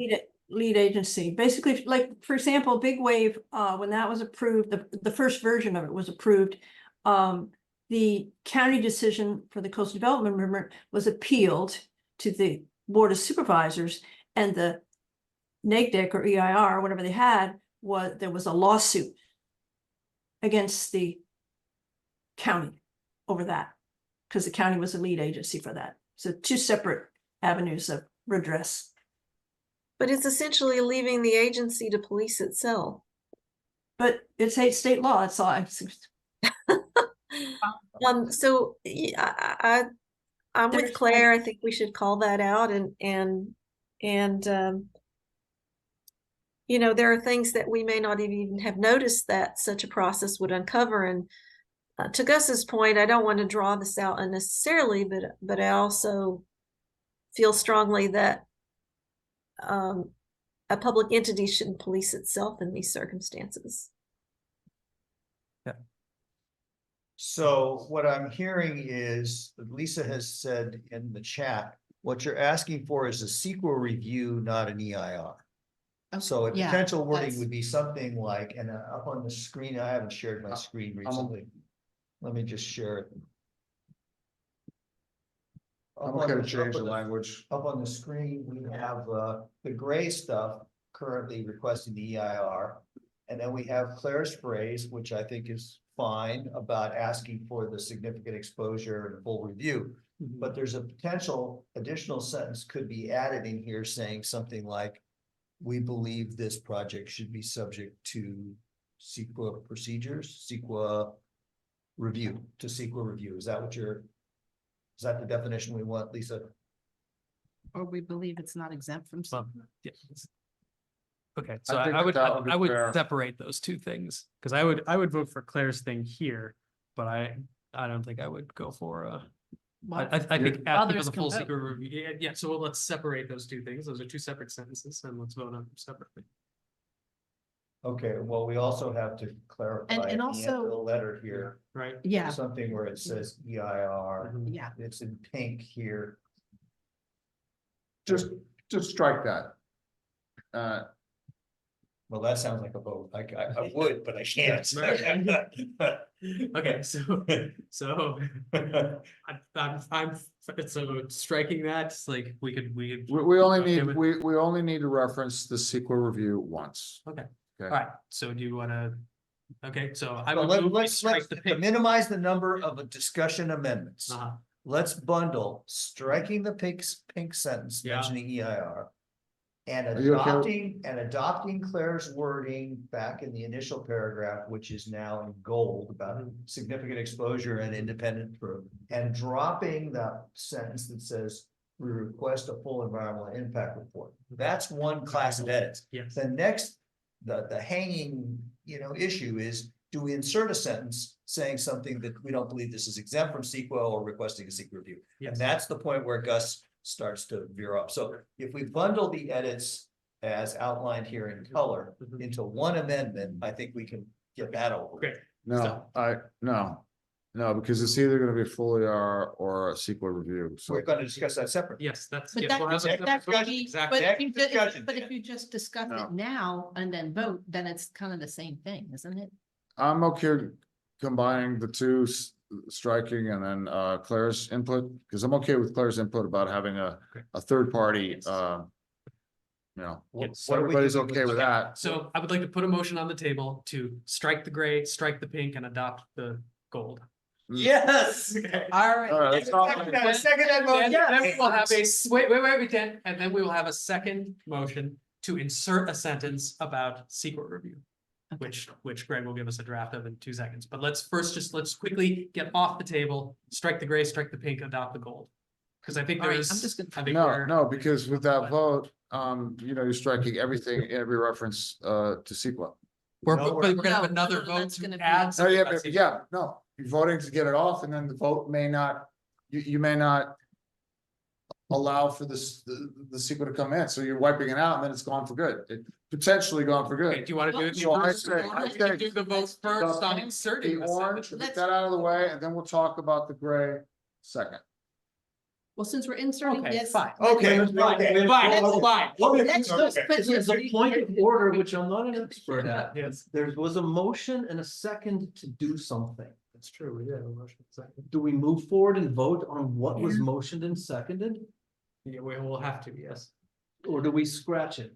No, I don't think, down the key. I don't think there was, didn't go down that way.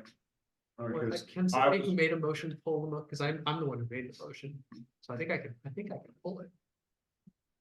I think. Yes, why can't, I think I can pull it if I'm the one who made the. okay. Yes. Okay, I would like to withdraw my motion. Damn it, I wanted to vote on I that. know, I Now did too. now make a different motion. Okay, so I would like to move that we strike the pink and adopt the gold.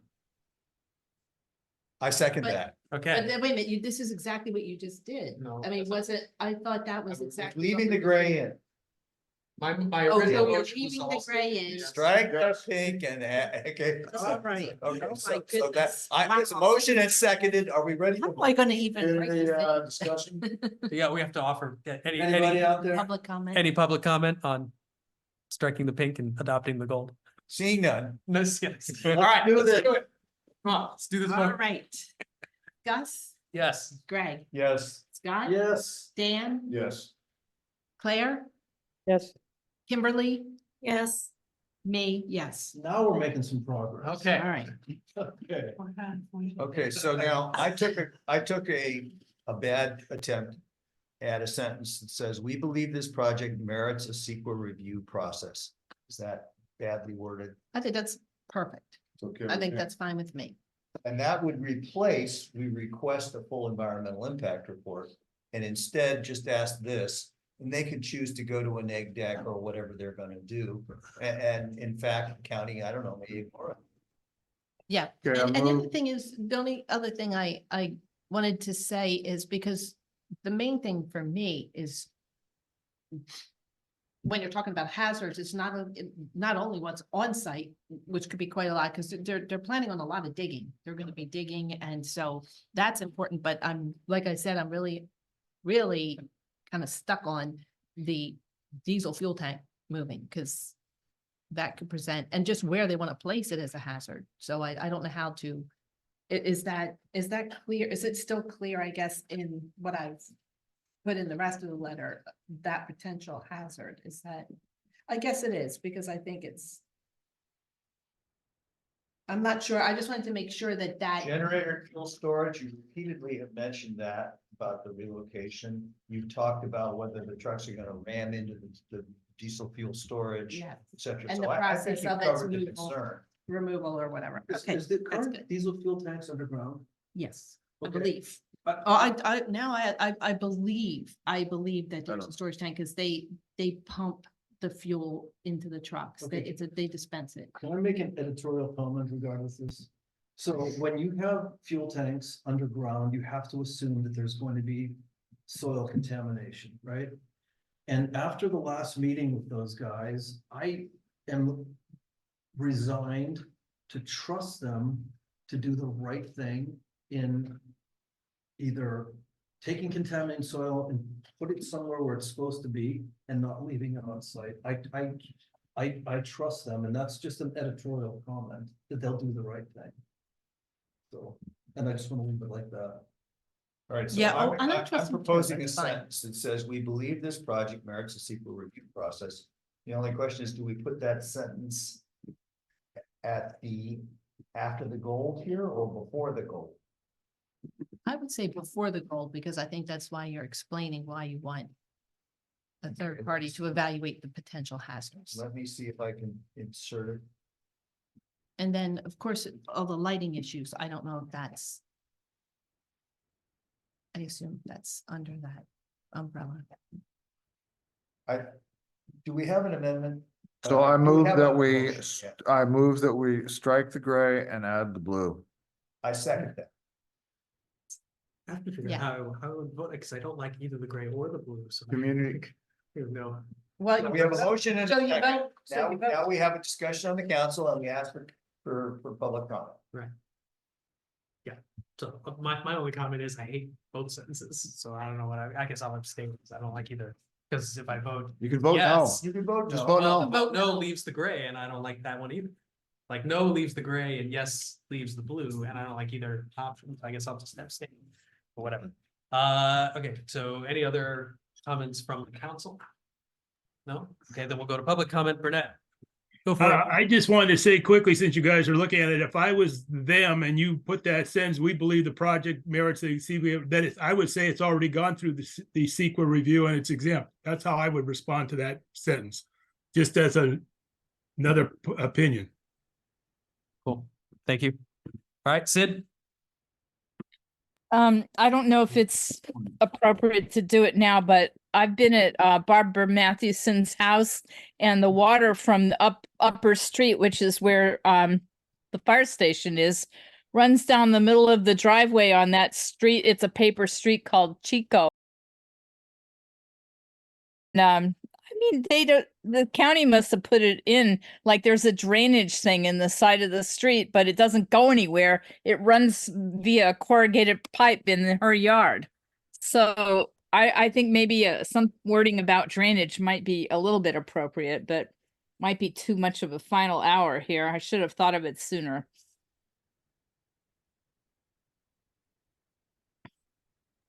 That's it. I think the purpose of the CEQA process is to give proper attention to every impact and to allow them to say how it's gonna be resolved. That's, so. What Burnett just said. Yeah, No, he's got a point, because. I don't. I see where it goes. understand we can comment on the neg deck and we can argue that it should not be granted and that it should go, so that maybe that's just another process that we'll have to weigh in on and Lisa said the only recourse is to sue them. no, that's at the end, I believe. That would Claire's be, got her hand up. Okay, Claire. Okay, Claire.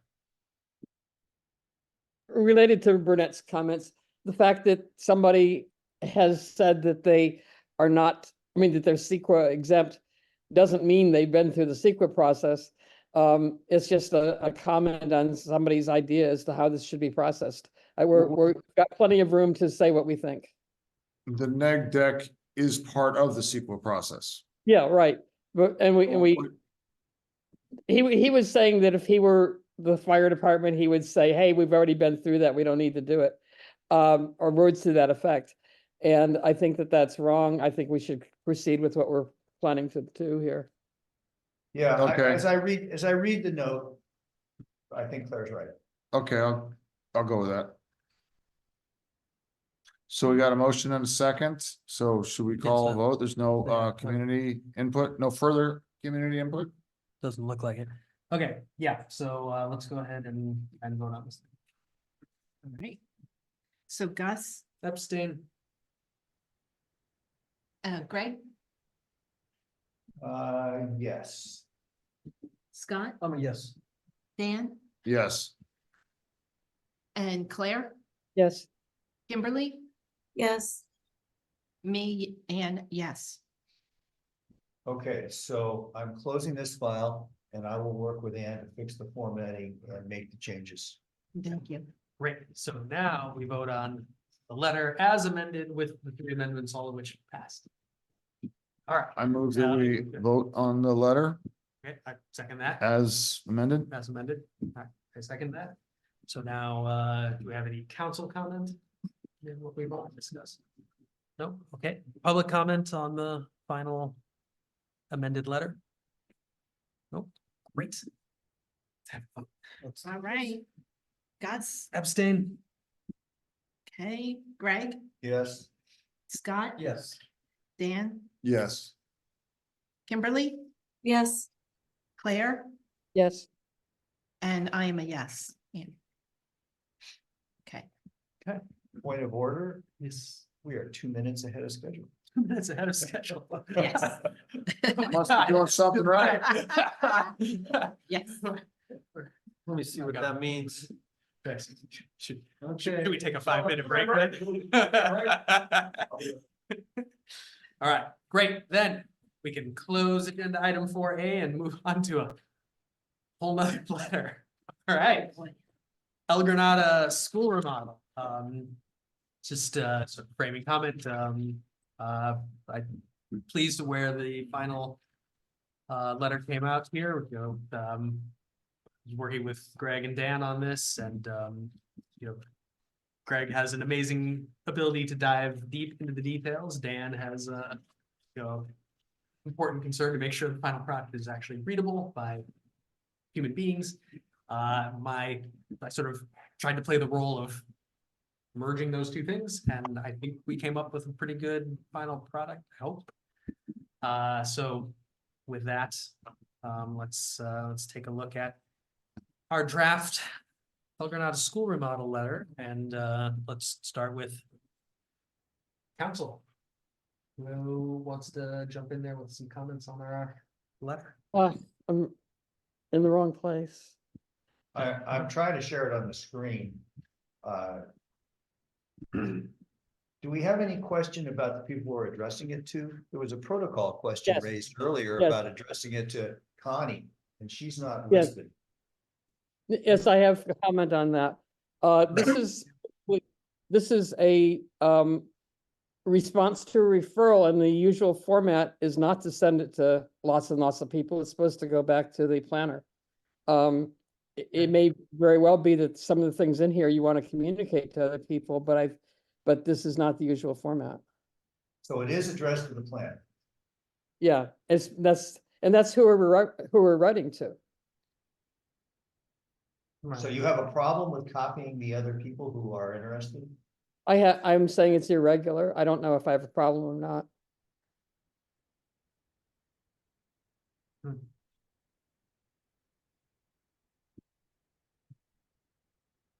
Our business is with the planning department right now. But I view it as silly to not copy the school board and the people we work with. And why wouldn't we tell our They're gonna get- supervisor what we're doing, and Sam and GCSD are in potentially impacted and asked to look into things here. Right, and we have. Well, we have here's a we have possibility. Dialogue going with Caltrans about it. Well, Caltrans also, yeah, because I already have been in touch with the Caltrans lady. That's how I got this email address. Okay, I have a suggestion that we take all those people off and send it to the planner. And that we, especially with the school board, because they're interested in what we have to say, perhaps send a separate thing to the school board and say, here is what we sent to the planner. That and all these other agencies, they have access to what we send because they're sending things too. Well, I mean, if we do that, I would think we would all, like, I don't mind taking them formally off this letter and then just sending this letter to the other people in a separate communication. I have no problem with doing that, but I do think it should go to all these other folks. Well, Lisa will straighten us out, please.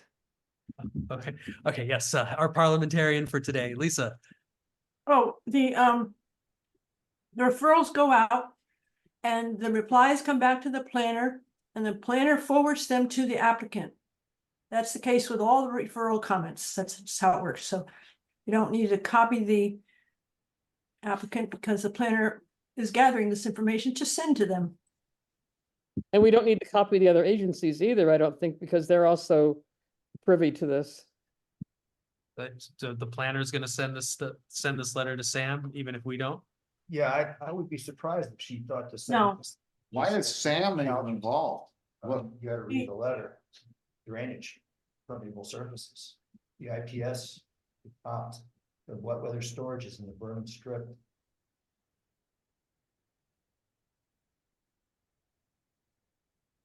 What does No. that got to do with it? The In fact, we're concerned. the referrals go to these other agencies. And they will submit their comments directly to the planner as well.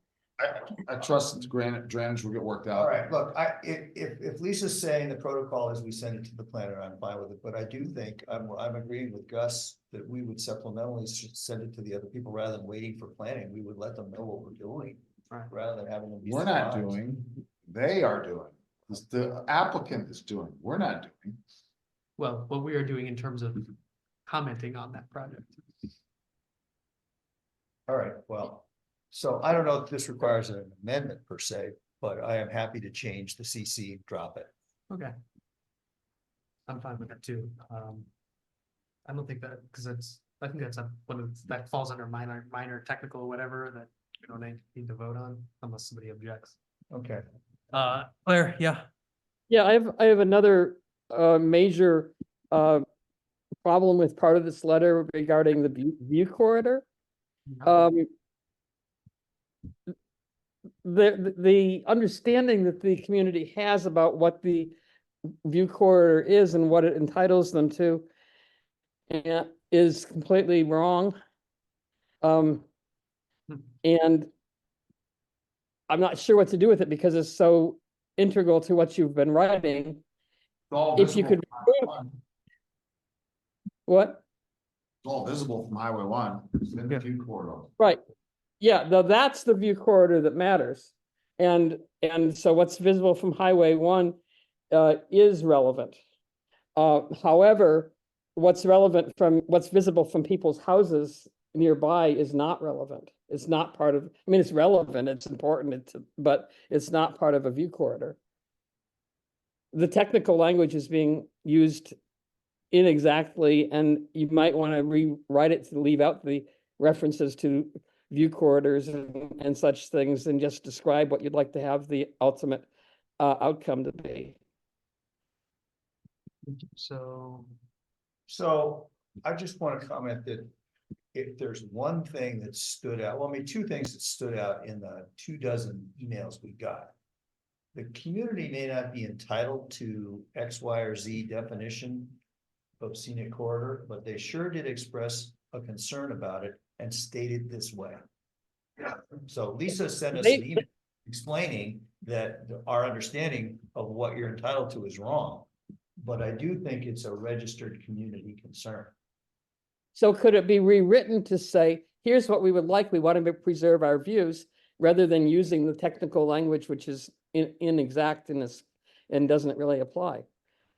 I think it's perfectly legitimate to ask for preserving their views in any way they want to ask for it, but just not using that language. Okay. Is it true that the project is within a scenic corridor and the coastal zone? Yes. It's within a scenic corridor, but the scenic corridor does not begin at people's houses. It begins from the highway. Okay, but it's a true statement. Yes. Yes, but it doesn't apply. Okay, well, so that's for planning to decide, right? Lisa. It depends on whose perspective you're looking at. Well, at least It doesn't apply to the house looking towards the ocean, but it does apply to everybody that's looking up. Right. So I think we're maybe mincing. I don't know. Well, No, this let's, is important, because when they showed us that slide. Because last week they showed us the view corridors. And my interpretation of that is the view cannot be blocked regardless. But I might be wrong, regardless of what direction you're looking. So I was under the assumption it was the neighbors that would have their view blocked in the view corridor. Lisa's got something to add on view corridors, I think. yeah, as our process parliamentarian, we should probably let Lisa Okay, chime in well, before I we- must defer to that. Yeah, yeah. All right, Lisa, go. Terminology is important. The technical term scenic corridor, that's a thing. It's separate from the general term that anybody might use. Oh, that's my view corridor. We used the view corridor when we were, what's the verb? Dealing with the RV park at the harbor, where there was still one slice of view left from the highway there. And so we said, oh, that's the view. I called it the view corridor. That's just a general term with, and we ended up imposing a clear view easement on the project, which is a technical term, a clear view easement. Okay. In the case of the scenic corridor here, there are various highway designated scenic corridors in San Mateo County. The county scenic corridor along Highway 1 in this section. And then there are several state highway scenic corridors in the mountains and south of Half Moon Bay. And there is zoning regulations which says what governs development in that scenic corridor. And it is about the view from the highway in question. In other words, in this case, it's about the view of the school development from the highway. So your remedy there, and you'll see it in the case summary, staff is saying, oh, well, you can see this, you better put some bushes there. They're concerned about the view from the highway. As far as the view from the neighbors across the street, and this would be to compare with when the El Granado Fire Station was built, where we advocated to protect that view from Avenue Alhambra, is it? That's just above there. And so basically it's about public views of the coast, So public views is from the street. And in the case of the school, it's from Santiago. If you're driving to take your kid to school, or if you're just driving there or whatever, and you can look across the parking lot and see the ocean. That's a public view, and that's protected in the LCP policies, which are based on Coastal Act provisions. And so what you're asking for when you want to, if you don't want to degrade the view from Santiago Street, that's an LCP policy. I think I've communicated that to you in the past. It mentioned in the El Granado Fire Station letter. So just the more you use the correct terms and how this works, the neighbors will learn how to do this, how you can advocate for the community. That's all. Thanks. So let me just make sure I understood. The view from Santiago to the ocean does count. Yeah, but it's not a part of the scenic corridor. It's a view corridor, which is not a specific term. It's just a general term that you can just coin. It could be the view corridor from your window, but that's not going to get you anywhere. Okay, so I'm confused about why the county map colors this orange then, because this is a map. This parcel is in the, stop scrolling, go back. It's in the scenic corridor. It's in the scenic corridor, and that means from the Highway 1, if you're looking that way, the development of the school should not detract from the scenic view in your car. In other words, if they're going to build a new building, in general, the approach would be to screen it with vegetation. The list of zoning regulations to support this policy, they're linked on the MCC website, on the P&Z page. And, but basically you notice that the town is not in the view corridor. So basically, if you built something on the other side of Santiago Street, you would not have to consider the scenic corridor. And also the people in the residential area of, they don't have any play in this, the view from their house, because they're not on the highway. And so the scenic corridor does not apply to Santiago. That's what you're saying. That's what I'm saying. It's like, Well, it's like general relativity. You need to know from what perspective this is Yes. defined, right? Yeah. That's the most important thing. But we have another thing that Lisa told us, we have a fallback, which was that other thing. A view View corridor? corridor. Yeah, it's, No, she okay, referred that doesn't have a name, but I think I sent you, they were pointed to, the MCC commented on the El Granada Fire Station about the views from Avenue Alhambra being obstructed by proposed landscaping at that fire station. And they added a condition of approval requiring that the landscaping include plants that would not grow higher than high enough to block that view. And and it quotes your letter quotes the LCP policy that is based on, and you could quote that same policy or whatever. You don't need to add it here. I'm just saying that the terminology is important, and this is the concerns of the view from Santiago have nothing to do with the scenic corridor. Although it is a view corridor, but it's different. So if the concern is about a view corridor, it's not about the scenic corridor. Okay, Yeah, so not about- basic not about order those maps. Solves. We're just using the wrong terminology.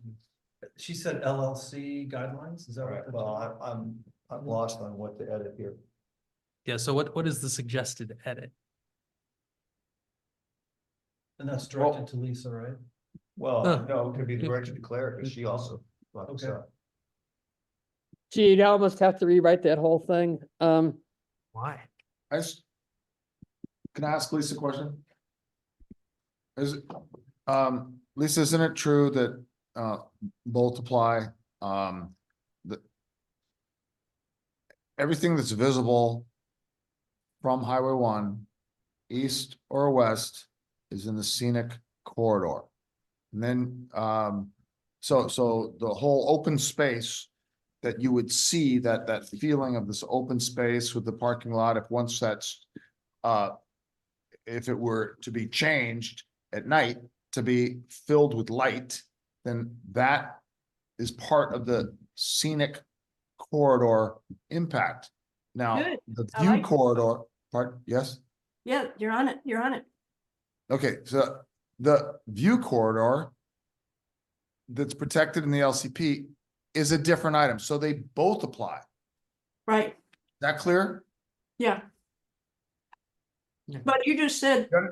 when you're talking about from the highway, yeah, that would encompass the lighting in the parking lot.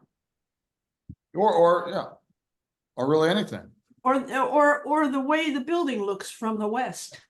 Or if they fill it up with, put a whole, perimeter of trees around it, it would change the view. Oh, they wouldn't object to the trees. This is about scenic views in the sense of you're in a rural area.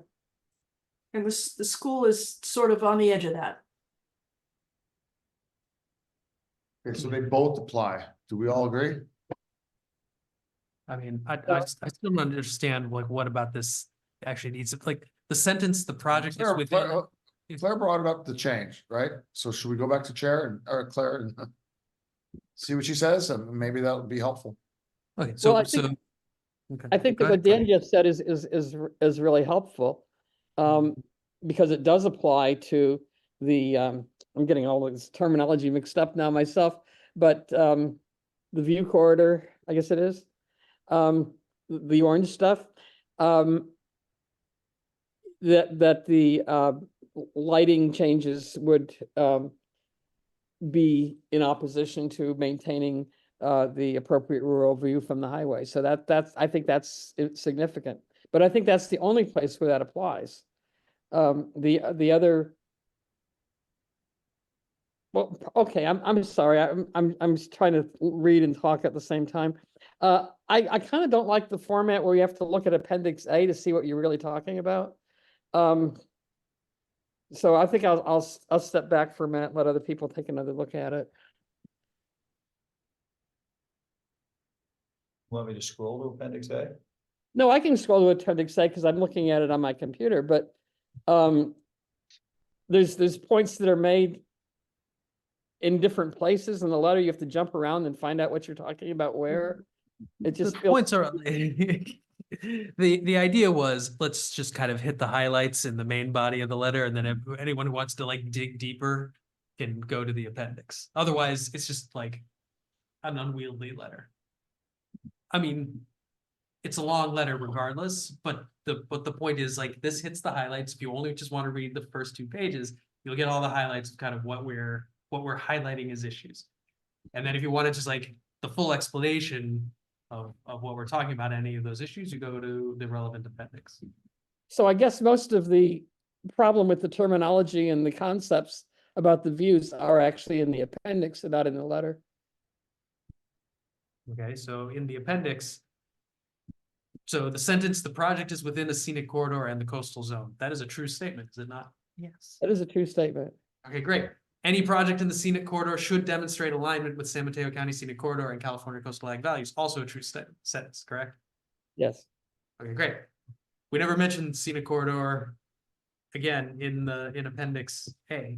You mean we mentioned it only in Appendix A. Like, It's in Appendix A. let's see where, yeah, no, I It's just not read those Appendix A, sentences. it's not Okay. Appendix A, it's Okay. Appendix E, E. We mentioned it in Appendix E. Okay, so where do we That's say the it? appendix that's the problem. Okay, let's see, where do we say in appendix? I scrolled to it. Okay, here we go. Yeah, this is the problem.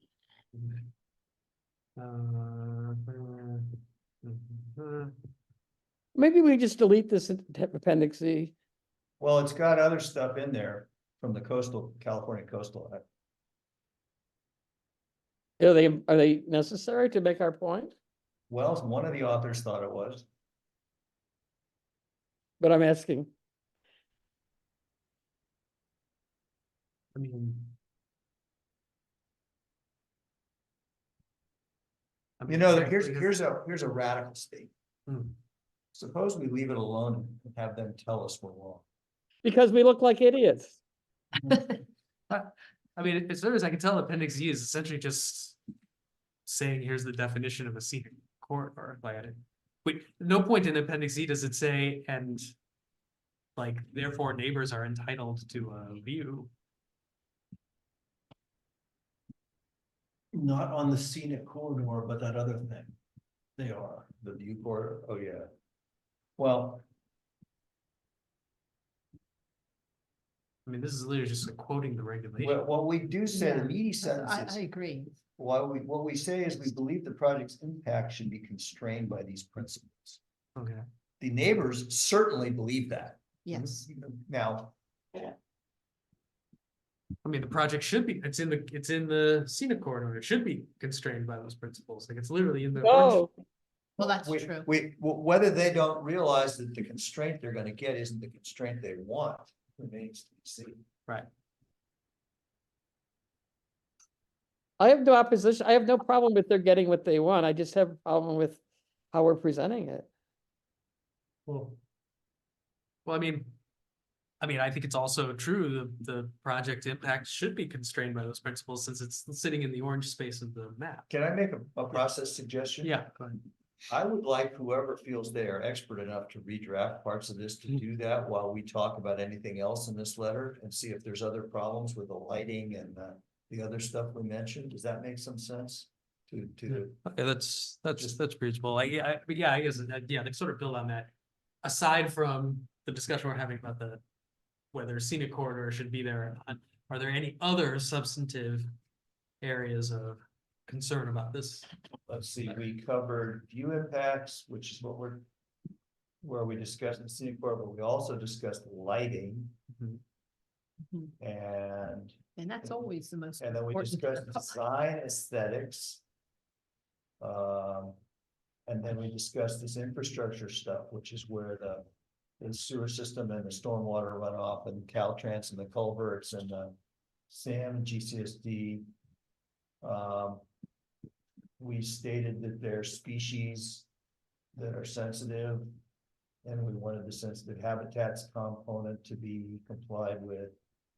We made a point that we know there's a workshop tomorrow night at 6 p.m. in the El Granada multi-use room, where the staff of the school is going to present to the residents stuff. We have heard residents haven't all been notified, but I'm bringing it up now, and we brought it up before at the last meeting when Sean announced that this is going to happen. It's possible that our last meeting was the only space that this was announced. I have yet to see any formal announcement to the community. Has anybody else seen any notice? Notice other than the one he gave in public at our meeting, I do not know about. That was it. I do have emails from people complaining they were not notified. I think that actually at our meeting, he actually said it was going to go only to the immediate neighbors. Yeah. Right. Yeah. Well, some of the people complaining are immediate neighbors for what it's worth. Yeah. But I mean, I don't want to go there. I mean, he's having the meeting. I do plan to go. If there's anything else new that comes up, I could always write a second letter myself, or write it with members of the community, an addendum or something, but this letter needs to be approved tonight because we don't meet again before the end of the month. Right. So, all right, so those are the high points of the letter. Did anybody have a problem with the other paragraphs? Or are we all focused on the use of the term scenic corridor here? Kimberly?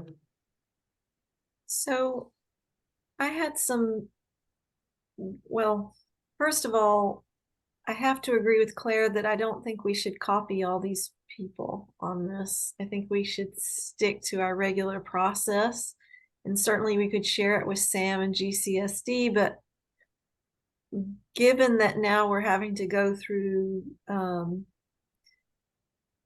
special handler of communications with the county, I think this sort of flies in the face of too much communication at a point at which we probably shouldn't be having the communication with these particular people. As this progresses, maybe we follow up with something like that. But at this point, I really think it should just go to the planner.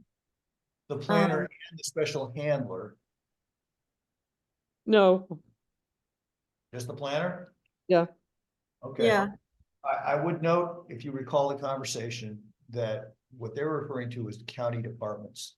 And for the record, CUSD, GCSD, SAM, and Caltrans are not county departments, nor is the Coastal Commission.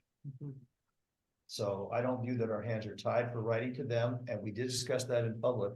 We can go back, to review the video. But I do agree with taking them off because people are concerned about it. I don't have a problem with taking it off. But I guess I just think it's too early to communicate with all of those stakeholders in the process. I think we should just follow protocol. I agree with Kimberly. And so is it an issue? I think we can move on. We've all agreed, right? Or do we have to vote on that particular thing? Do we need to talk about it anymore? Minor technical thing. We don't need to talk about it anymore, right? So Kimberly, what else? Okay. Okay, so then the other things I think are just sort of minor, but looking down through the letter, the second paragraph, it says the areas of concern for the community and the MCC fall into a handful of categories. I would say fall into the following categories. And then the next sentence where we have the view impacts that we just discussed, which obviously is Appendix E, not Appendix A. Looking at the appendices, Appendix E is very different. Well, it's a little bit different function than the other appendices. And honestly, I'm okay with removing it and just having that as number one, view impacts. And then this place where the last sentence of that paragraph. Kimberly, Appendix A is a special appendix that talks about view impacts, the dumpster and the lighting, building height, and other stuff. Oh, I see. So So it's maybe not- Appendix E then. Let me even look, maybe it's not even referenced. I don't think Appendix E is ever referenced. in the letter. There it is, it's, Where is it? it's referenced at the beginning of Appendix A. Oh, boy, I see. yeah. Which is really. Right, so I would take that out. Take which out, I'm sorry? Appendix Reference E. to Appendix E. E, Re- yeah. E, Reference to Appendix E, and you would remove this, the appendix. well, I'm kind of confused about the Appendix A piece, but, Appendix E does have the stuff about coastal zone and the California Coastal Act citations. okay. Okay, so moving on, then that paragraph, the last sentence of that paragraph, the MCC has several concerns in relation to impacts on the scenic views in the area. I would just say the MCC has concerns. And then the next paragraph, it says something about our recommendation that the lighting design be dark sky international and wildlife friendly. I think we agreed before that we don't use the word international, and so it should say lighting design be dark sky compliant and wildlife friendly. No, I don't think we ever agreed to not use Dark Sky International. Oh, I because- thought that Dark Sky International changed it themselves. Am I wrong? Well, they used to be International Dark Sky Association. And now they're either just Dark Sky or Dark Sky International. But Okay, to differentiate, there are other dark sky labels that are just dark sky. There's no there's no I'm you fine know, with that. attachments to it. So by So we can leave calling it as out- is. thank you. The only thing I think though is there's a word missing, so the lighting design be dark sky international compliant. That word compliant after international. We also concerned about the wildlife. No, And but- and wildlife friendly. I just meant insert the word compliant in between. Compliant. Could you take a note that we want to insert the word compliant after Dark Sky International and before and wildlife friendly? Okay, and then So that would be a potential amendment we'll get around to. Yes. sorry, I made notes and I'm just looking down my notes. I'll just skip the rest. I'm okay with it and go to the conclusion. And that second to the last sentence where it says, others who attend the few night meetings at the school do want some illumination. That sentence to me is problematic. And I think I would change it to say something like, others who attend night meetings at the school do want effective illumination in the parking lots. Does that make sense? Well, Delete let the me, word let me just, few and- let me see if I can explain where the wording came from. There was significant research done by residents showing there were only 8 meetings after, what kind of twilight was it called, Dan? Civil twilight. Civil twilight, only 8 meetings after civil twilight in the school during the course of a year. So that's why the word few is in there. The word few is in there because we've got tables of data showing that there were only 8. Okay, I guess I'm looking forward to Some the of those future and meetings are thinking very that few. number could increase. I talked to Sean, it's not a matter of public record, but he doesn't have any plans. It's an elementary school to turn it into a, there's all kinds of insurance and other barriers to making it available for senior citizens or any other groups. So that's not planned right now. Okay, well, you can leave it. I'm not gonna, that's not a huge deal to me. Except that I think the emphasis is on illuminating the parking lot regardless of how many night meetings there are. So I'd be fine with striking the words "the few." Just like those who attend night meetings at the school, and then we don't have to commit ourselves to any sense of how many that is. Well, she also wants to get rid of. Where are we talking about? She said conclusion. I don't even Conclusion. know where we are. at the end of the letter, conclusion.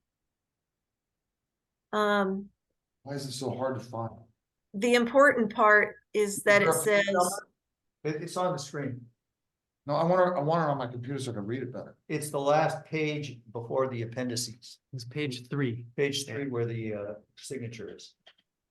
so I think the important thing to me in that sentence is that part where it says some illumination, and I would change it to effective illumination, because I think that that's really what people want. And some illumination is kind of indeterminate. Okay, Sure. so Fine. if Ann, if you're taking notes for the emerging amendment, change the word some to effective is, I think, generally agreed. I think effective is what everyone can come to an agreement on. You know, what that means to each person may vary, but I guess maybe that's a bit picky on my part, but I No, we're with you, we're with you, Kimberly, it's fun. We're waiting. for feel you to like do it's the- important. So that's really all I have. Okay. I can't see the other participants right now because I'm sharing my screen, so I'll stop that. Do we have any other comments? Yeah. Oh, Brand's that a- hands up. is that a hand? Okay, yeah, sure. All right, Fran, do you want to make a comment? No, I think No, that. that's not Grant's Ann, I don't know No, Grant's. That's the cursor that's just resting there. Oh, that's the cursor. The hand is a yellow hand on the top left corner. Okay. Okay. All right, Awesome. All right, so no public hearing. Great. Awesome. So we have the ingredients of an amendment here. we have two easy ingredients. We still have to go back to whatever Okay, the- proposal that's going to be order. made about. I think on the table was removing appendix E Mhm, and maybe the reference to it. mhm. Yep, and then the tweaks of that sentence in the conclusion. Appendix E is mentioned in the first sentence of appendix A. That is the only point. Yeah. So if we give just that- remove as Great. shown as appendix E below, we just remove that. Mhm, Yep, just remove that. Okay, just And then we're gonna delete appendix E. And delete appendix E. Yeah. So we're gonna, on the beginning of appendix A, we're gonna remove the reference to appendix E. So it'll just say the project is within the scenic corridor, a scenic corridor and the coastal zone, and then we're gonna delete appendix E. And that satisfies Claire's I- suggestion for the correct use of scenic corridor. Wait, I that's hope it already addresses done. Florida. Why are we revisiting that? I'm now getting. We hadn't come to a conclusion on it. We were waiting for somebody to come up with a draft We already- solution. I thought we agreed that they both apply. So why are we? We're removing an appendix, which is viewed as problematic by the more experienced planners. We're not deleting our concern. The concern remains. It's still stated in appendix A and in the body of the letter. Claire says we'll look like idiots. She know better than I do. Of course, I've looked like an idiot often enough, right? I look like an idiot all the time, so I'm happy to have somebody try and save me from embarrassment. So the last edit would be to remove the references to appendix E and delete appendix E. Fine with that.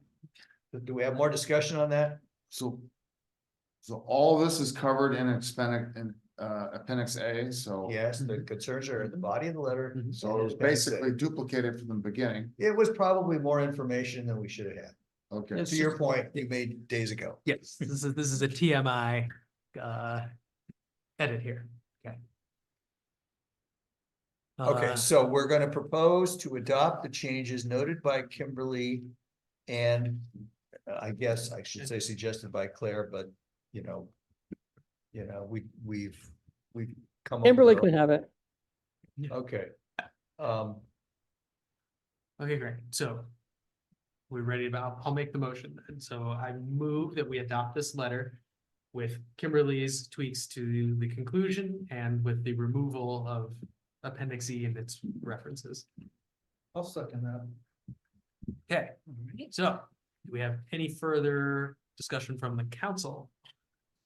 Do we need to vote on the distribution or is that understood? No, it's understood. No, We're that's- changing the yeah. distribution. Yes. We'll make that part of the amendment. Yep. Just send it directly to planning. So yes, so let me I guess I can't read, we already seconded it, but there was a minor technical thing, I think we need to vote on that. Do we have comments from public? Nope. Okay, great. We can do a vote. Okay, Gus, Yes. Greg, Yes. Scott, Yes. Dan, Yes. Kimberly, Yes, Claire, Yes. and I am a yes. Okay. Awesome. All right, guys. So now we have to go back to the item that we pulled from consent, Right. which was the MMBI letter. Yes, that's right. Thank you for remembering that. And the MMBI letter, I'm gonna share my screen. See if it comes up.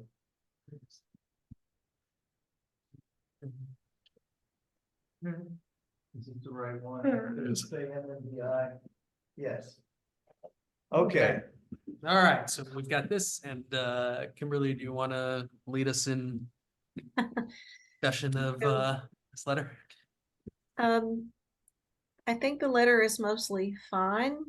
There's one thing that I felt was concerning to me, that I'm a little nervous about broaching here, but I would like to see something in the letter that expresses concern about running the infrastructure from Highway 1 to Highway 92 in the area of El Granada at Surfers Beach.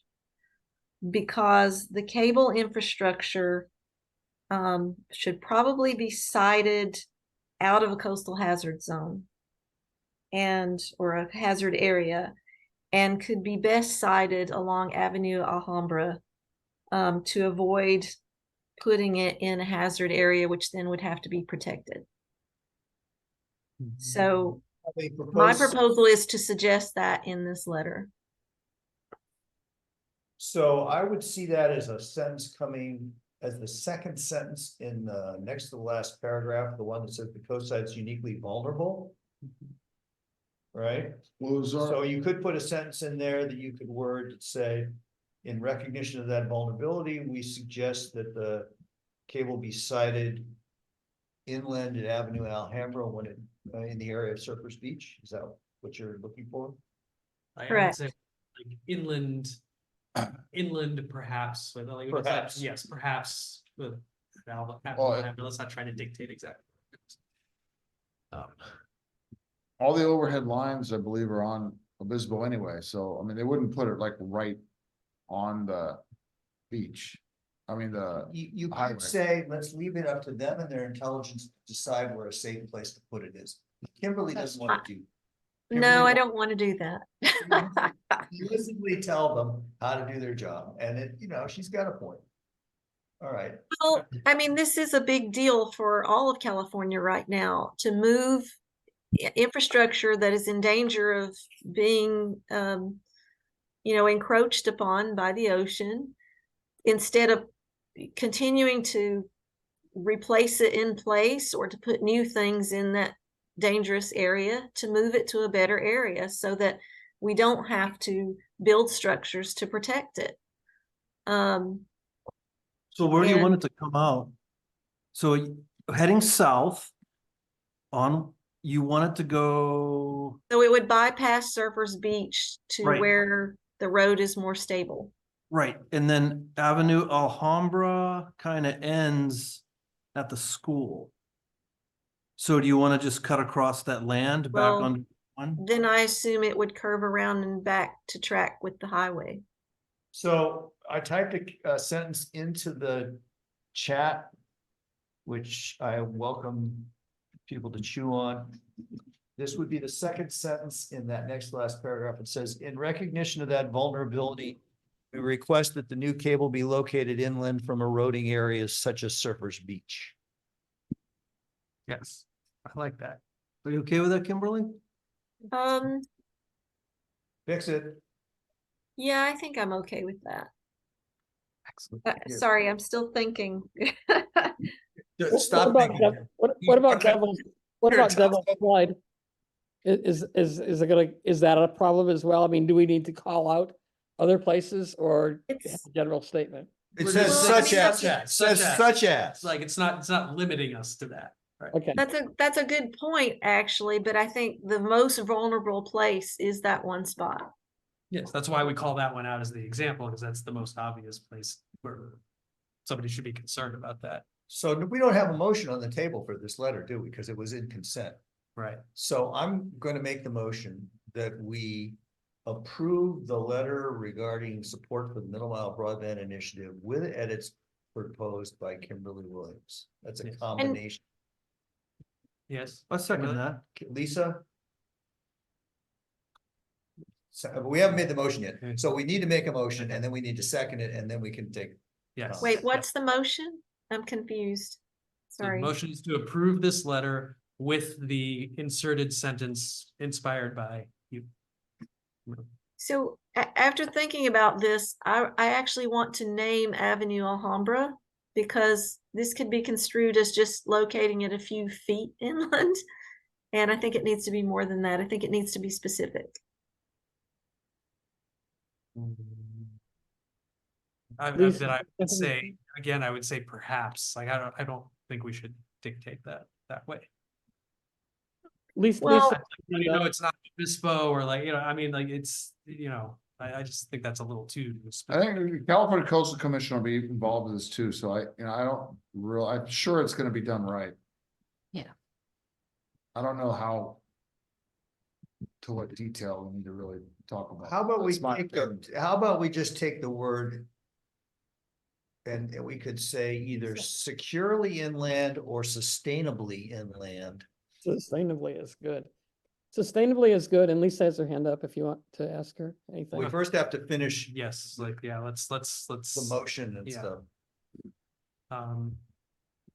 Okay, so the amended sentence would be, We request the new cable be located sustainably inland. It's in the chat Okay. from Alright, the yeah, Rodeo I Garrison find it. Research Beach. okay, Do we have a second?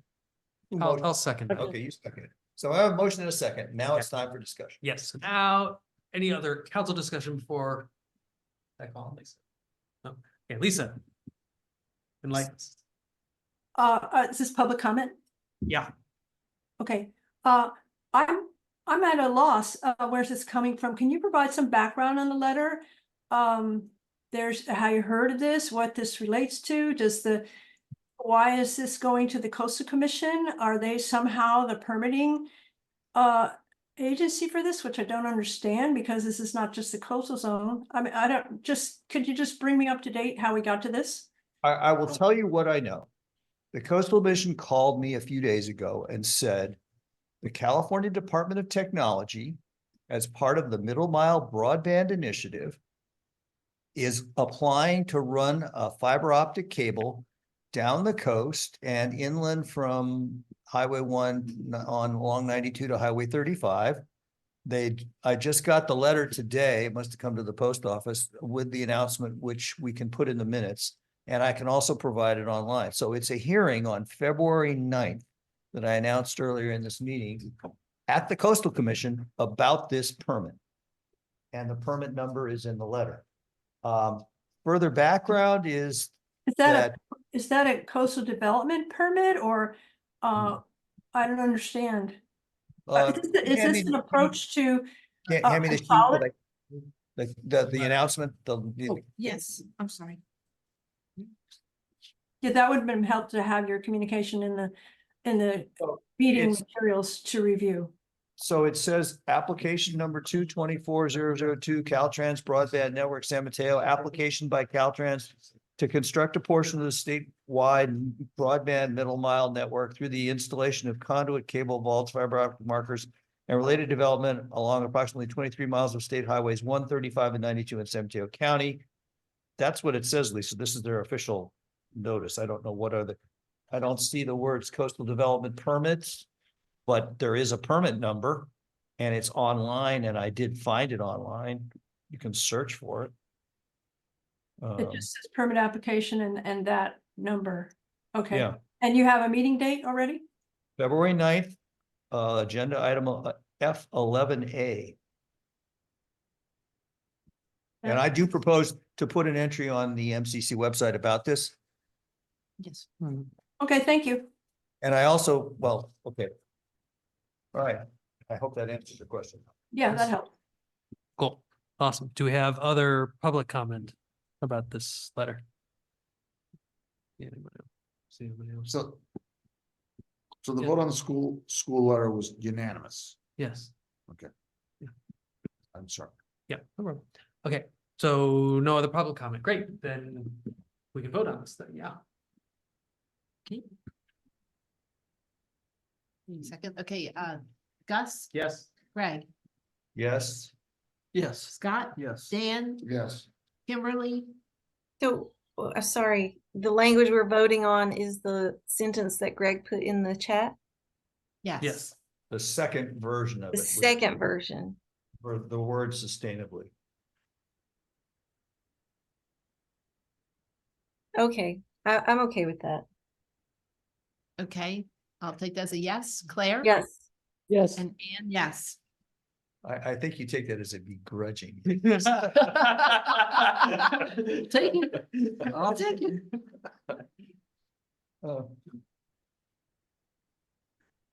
Great, awesome. So then that's the end of regular the agenda. regular agenda. So council activity.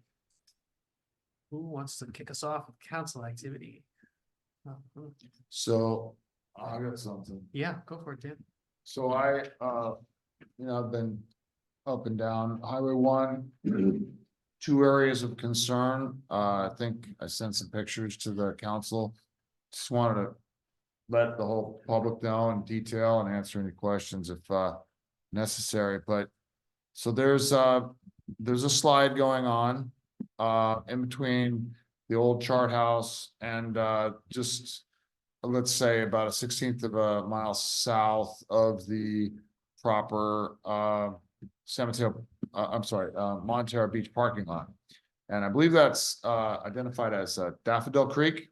So there's a culvert underneath there, and as everybody drives by, you'll see a bunch of cones. I've been monitoring it for a while. So it's the culvert underneath is leaking. Something's failed.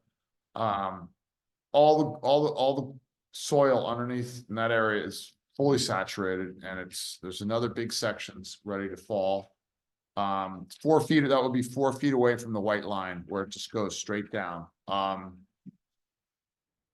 Caltrans is aware of it.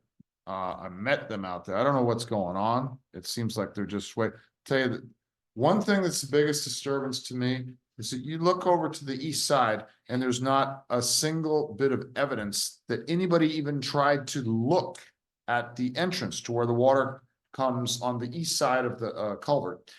Very likely filled with branches, leaves. Maybe you could see a bunch of and maybe it's 80% blocked, and maybe so some of the water is going around on the inside or it's leaking inside the culvert. Who knows? But there's a problem.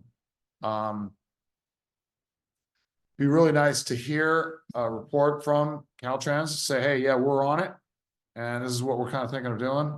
But I got nothing.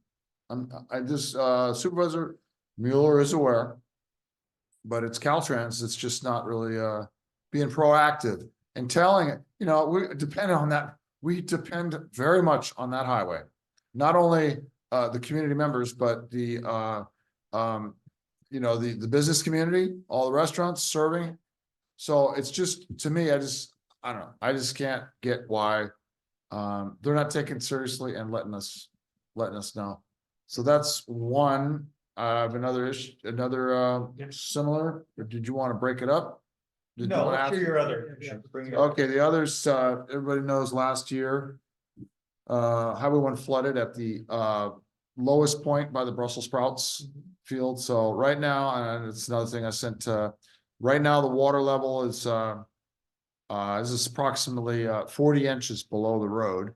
You look out towards the airport, and there's a big lake there growing. So it's just, and there's really the proper drainage is not there for them to actually, for the water to get away.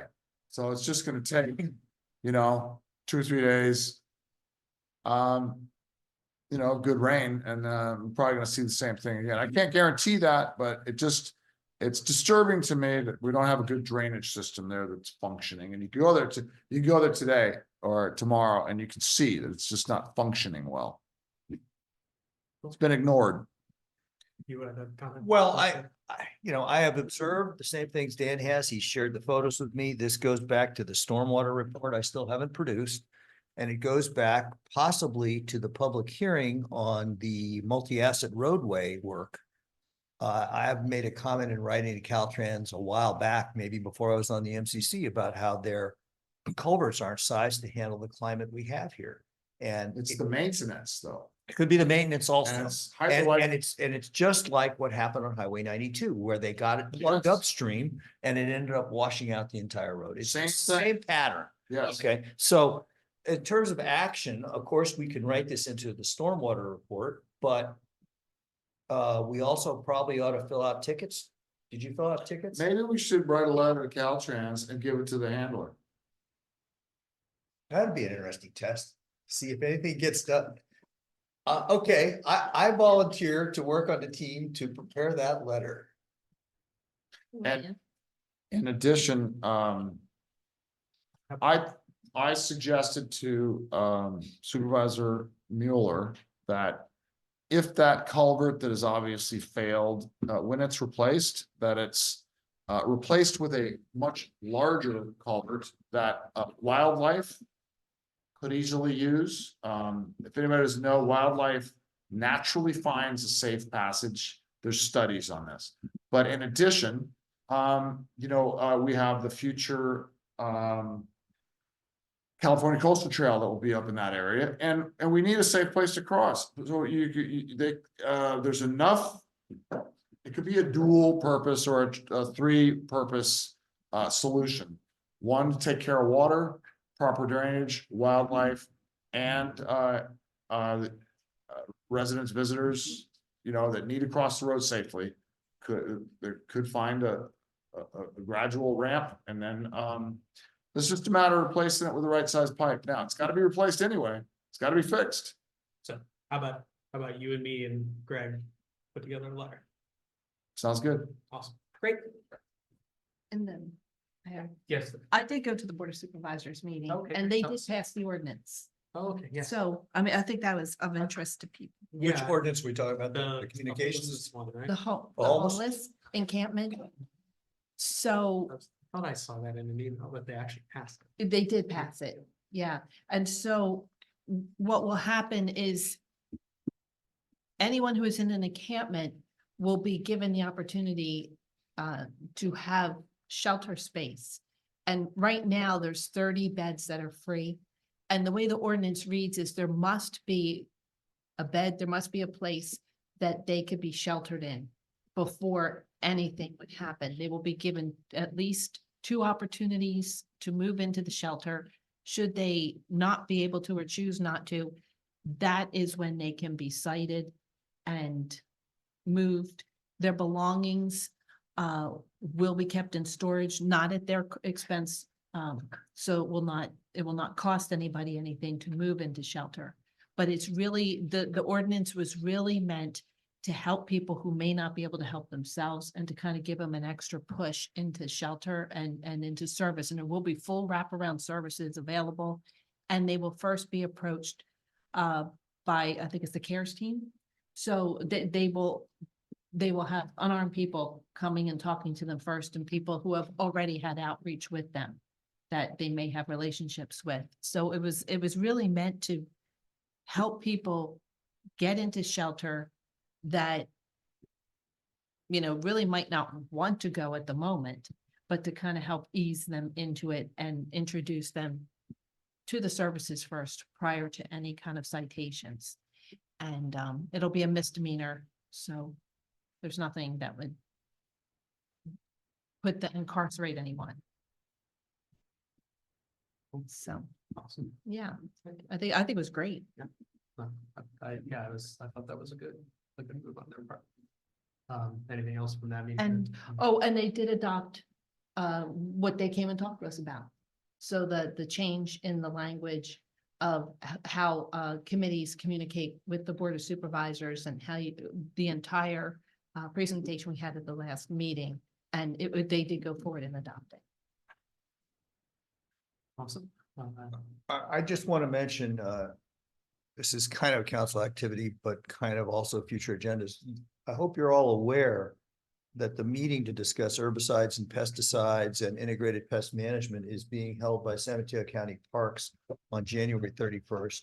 The agenda actually has a hyperlink to join the meeting. This is in follow-up to the several sessions we had with Melinda McNaughton and Jane Silver and other members of the community. And of course, it's not an MCC meeting, but this is hopefully going to start to address some of the asks that they had put in writing and that we had endorsed at a prior meeting. Awesome. Kimberly? I was on mute. I just wanted to let everybody know that there is an event tomorrow night that Pacifica's Environmental Family is having, and Dr. Charles Lester will be the speaker. And it's intended to be an educational event on the Coastal Act. So I thought some people might be interested in attending. It's The date and place again, I'm sorry? It's would love- tomorrow, Thursday, from 7 to 9 p.m. in Pacifica at 1220 Lindemar Boulevard. Oh, unfortunately, it conflicts with the school. Yeah, we got to go to the school meeting. That's, But maybe members of the community might Will also it be be- interested. it'll most likely be captured with video, right? Viewable is, I have no idea. find out. Let's make sure that happens so we could view it. I put the link in the chat if anybody's interested in registering. They were looking for people to register to attend, and I think they already have almost 100 registrants. Lester being the former chair, whatever, Staff, of I the believe. California Coastal Commission, who was removed some time ago in a great big battle.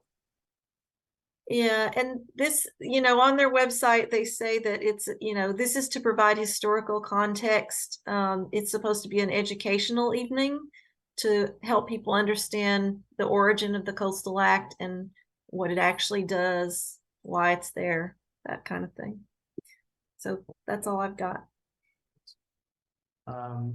Cool. Then I just wanted to throw out there, I attended the farm worker remembrance event on Sunday. It was really an excellent event. There were a pretty large number of people there.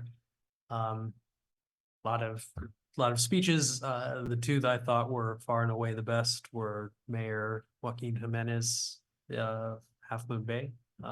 His speech was excellent. And the other one that I thought was quite good was Ray's. An event like that, you hear a lot of cliches, and both of them gave really good speeches that did not veer so much into the kind of cliches you often hear in that kind of environment. So really great event. And then tomorrow is the State of the Coast Side event being hosted by the Chamber. Chamber goes first, then Ray goes second, and then we get to talk for up to 10 minutes. So I don't know if anybody, I will go and give some thoughts on our 2023 and what we hope to accomplish in the future. But if anybody else would like to attend, it'll be at Mezzaluna. How can you do that if we haven't had we haven't gelled, we haven't talked about what all the council members are focused on? That would be only your goal? So- That's fine. That's why I'm bringing it up now. So what time is this? It's at 11:30 at Mezzaluna. I'll be in. So that might be misleading, you're telling the public, hey, this is where MCC's moving, but you haven't had a chance. to Well, I really- mean, we just Well, got they- asked to do it. Yeah, Like, they've announced that. I a also while said, ago, be careful so- what you say, or maybe, I will okay. We can try. trust. I will not. I'm not going to promise anything big. I'll mostly talk about, frankly, what we accomplished in 2023, and I'll leave it pretty vague on 2024. If I were going, of course, I would say a few grumpy things about us not getting any Measure K money and no answers on half a dozen issues that we wrote them about. Infrastructure. I'm probably going to do a little bit more. I'm probably going to take a slightly different tact than that. But I like Greg's attack. I think we should, but I will use the word attack. Why can't we do that? it's maybe another day we can He's go running and throw for some office. the bombs. Wow. Okay. So anyway, that's happening. And then I just want to go ahead and plug again that Saturday night fundraiser for the fire department. Bingo, good times. Future agendas. Okay, so then, yeah, that gets us to future agendas. So I guess why don't we start with the retreat? We should probably talk about that, right? We have to figure out when we're gonna have it. Do we want to have Ray there? Usually we do. Leave him. It's usually on a Saturday and the supervisor comes at his convenience, comes in the morning. You know, Supervisor Horsley has. You know, I think, is this our second one? Yeah, he was here last, but no, that was in the evening. That was in the evening. Typically, historically, it's been on a Saturday. So when and stick around for, you know, a few hours. And then he'd go and then we would kind of do other things. Also, there's a chance that I may be able to find a professional that's kind of good with team building and helping a council or people, you know, possibly communication ideas and stuff that may be able to speak for half hour or hour. I don't know that for sure, but I won't attend the team building. no. No. Okay. No trust Well, falls. maybe I'm not, Yeah, maybe I'm not, maybe it's not being labeled. Don't want to crack. me back. With all. Maybe it's not being labeled properly, but it's something so that, you know, we can all be more effective. I've done I 30 think, years I on think, team I building. think there is, I think there is a case for spending some time discussing how we work together. Yeah. But I think, I mean, maybe I'm crazy, but this council seems to get along more or less most of the time. I don't see a problem with that. I do see there's probably some protocol things, et cetera, but we have so many substantive issues to discuss. And what our role is and why things aren't getting done by the county and where's the money and, you know. I would rather focus on the issues. Now, you want to say something about the scheduling? Because I know it matters to you. Well, I mean, yeah, I just don't know when I would have a whole Saturday. Like. Not a whole Saturday. Yeah. It could be. I would much rather just like do it on one of the Wednesdays we don't normally meet. Like, I'm fine with starting at like 5:30 or 6, so we have like 4 or 5 hours. I mean, like, which is the same as like doing it. Should be able to, Saturdays are precious for me as well, but don't say a whole Saturday. You should be out, you know, start 8 or 9 and out at 1. Why don't we hear what other council members think? So, yeah, okay, so then we're talking 4 or 5 hours, like, why not do that at like 5 or 6 on a Wednesday? Okay, but anyway, Because. I'm okay with a Sun- Wednesday, but if you say weekend, you're gonna have to say, I wanna do it in a particular month, and I'll get back to you and say when I'm available in that month on a weekend. So. yeah, I think it's just easier logistically, because half the time on Wednesdays we're here anyway, I just think I think the spirit that's. Can we hear from other members? I agree with evenings. That's easier for me than weekends. about Claire, Kimberly, what do you guys think? Oh, Claire's on mute. I can start talking. Unmute Claire. All right. I kind of enjoyed our Saturday ones because they were kind of special, but and relaxed, but I'm okay either way. I can do either. Kimberly? I'm okay with either as well, but the only thing is it would need to be later in February. Okay. So do we have a sense of when? Well, we're still trying to figure out during the week or weekend. No, I don't know that we've gotten as far as any So- proposed dates. Dan. And for the record, I'll go along with whatever the group decides, Okay. Friday or Wednesday, or Saturday or Wednesday. Yeah. And do we have a liaison? What To do you the mean? supervisor's office? That would- Because I am kind of confused by this. We now have a process that we're supposed to communicate with someone and I have no idea who that someone is and now no one shows up to the meeting. So So everybody know who is this that we are Chief- supposed to communicate with? Connie, Chief of Staff. Jerez Jural, I can't remember, but we have her name in the minute. I mean, we have her name in the minutes. Oh. But she said we had a liaison with our supervisor and that Oh. they go to her. So she is not the one, I believe. Oh, maybe you're right. Because we're supposed to have our liaison. They are supposed to inform Supervisor Mueller, who will then coordinate with her. As far as I know, it's still Mike, he's just not attending the meetings. That's kind of important. Yeah, I just want to clarify all this because I he think was- it's very important since our process has changed. He was told not to attend the meetings. Because maybe I'll ask you later. Yeah, we may have been a little unruly.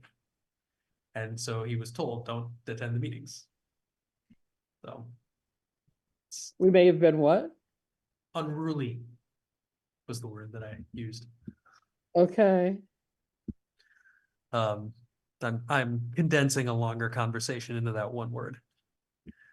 But as far as I know, he's still our liaison. I could be wrong about that, but as far as I know, that's still the liaison. And so this meeting, let's get back to this. It's not a liaison if he doesn't, you know. Liaise. Yeah, I mean, Right? it sounds like we don't have one. It's the purpose of a liaison.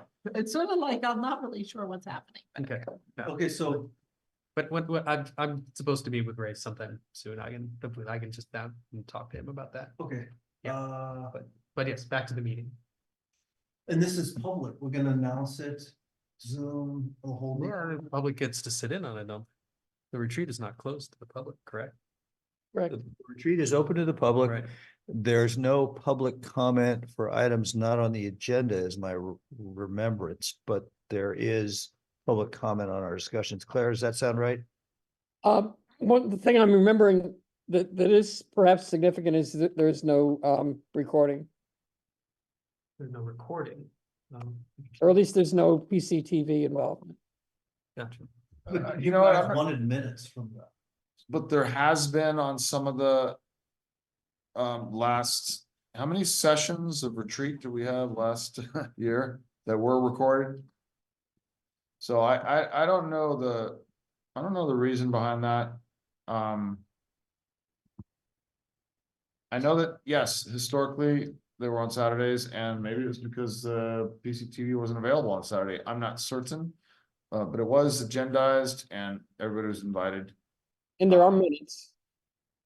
Yeah, and I will say one thing, that because it's a chunk of time that I think originally Saturdays, were really welcome because, we arrive well rested, have some coffee, and we actually get a lot of stuff done versus late at night, long day of work.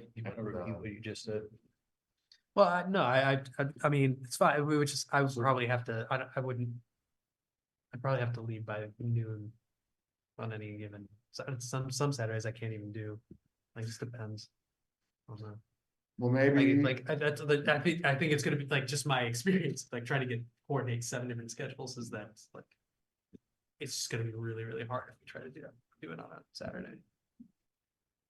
Make an Is attempt. it, well, I was gonna say, Yeah, can we it can be make on an a attempt. regular schedule? Maybe we could do it MCC? 2 or And where the public one is short invited Saturday anyway, morning. I don't know if I do it at Finish 2. it. Can that be- Let's work through it. When we decide, then we can invite the public. Hey, we're having it this date, you're invited, right? But can it be, no, I was just questioning, can it be on a regular MCC night? Like, can that be your schedule? Can you just have a regular MCC meeting and the retreat The only be agenda is the that, retreat. yeah, I think we could vote to do that, yeah. because It would why be not? You're gonna similar- be here anyway. It would be similar to just having a meeting, just not having any. Yeah, so- exactly. So you don't have to have an agenda. It would just be the retreat. And that way the public's, is that okay? You like that? No, I do not like that. Oh, Because that doesn't like. That was a okay. great idea. I was like, no, it's a Good good idea, idea. but you like It's it. one less night that you have to be committed to. Yeah, but I think this is really an opportunity to do things differently than what we usually do. It's an opportunity to let your hair down a little bit and be a little less formal. Not that we're always so formal. But to get an overview of things, and I really think, Further down should the hair get in this meeting. yeah, I just think it should be very different from a regular meeting, and anything we can do to make it feel different is worth doing. Oh, I So- agree with you. If we can throw the Rob rules right out the window and Somebody has to bring cookies or biscotti or something. I'll bring Magnum cookies if that's what you need, the Magnum strength ones. We're gonna have So- mimosas. I'll bring champagne. Yeah.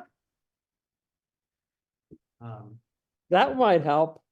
Would it? Couldn't hurt. Like, So we also have, couldn't it? we also have, the Montera Mountain thing. I can tell you, I'm still not ready on stormwater. Poor Ann and I haven't even got together on this, although we did a draft a long time ago. Yeah. But the Montera Mountain thing has come to the fore again. If you've been reading your emails, I don't know if you've gotten all of them. I've gotten them from Sean and from Carl May and somebody else. And so I'm wondering, Kimberly, I know you're out of pocket.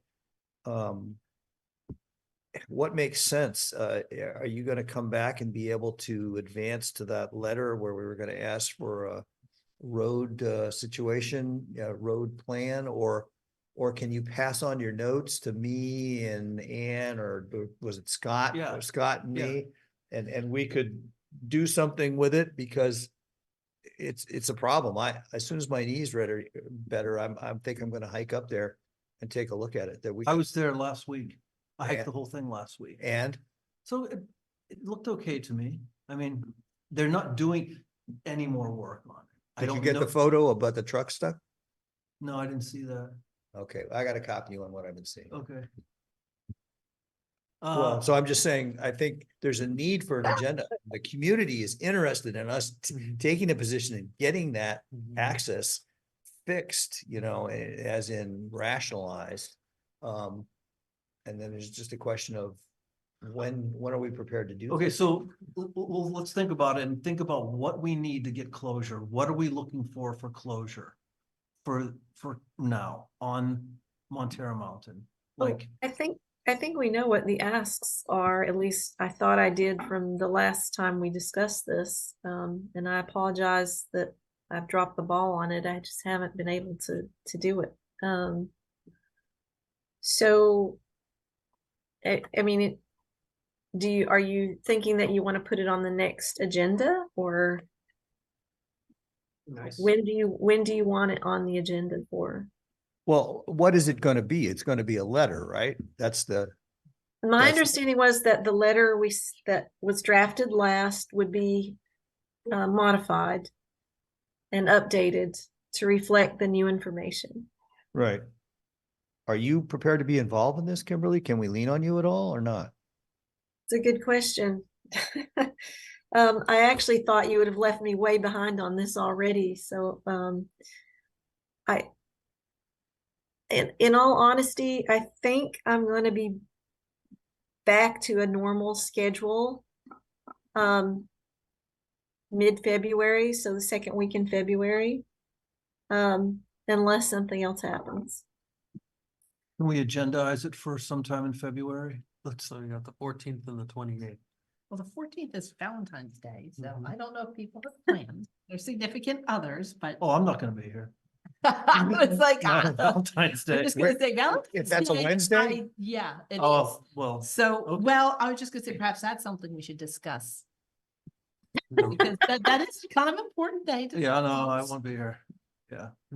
So Myself included. are you thinking we would move the February meetings to the 7th and the 21st or something?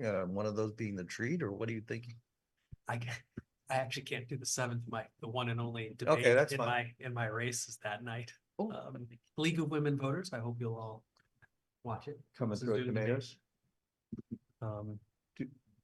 Did we just trip over an issue where we want to reschedule the meeting on the 14th? Yeah, I think we probably should. Absolutely. So we just do them. Do it on a Saturday. No. No, we don't do this on Saturday. Do people not have lives? No, sorry.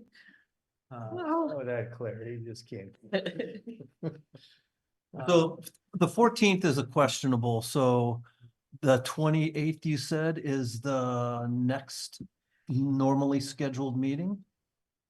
Yeah, so the two meetings in February would be the 14th and the 28th. Okay, Unless. Hey, Kimberly, can we do the Cancel it, Montera move the Mountain on the retreat to 28th? first, Will that give us enough time? And then have another one on the 28th? February 28th?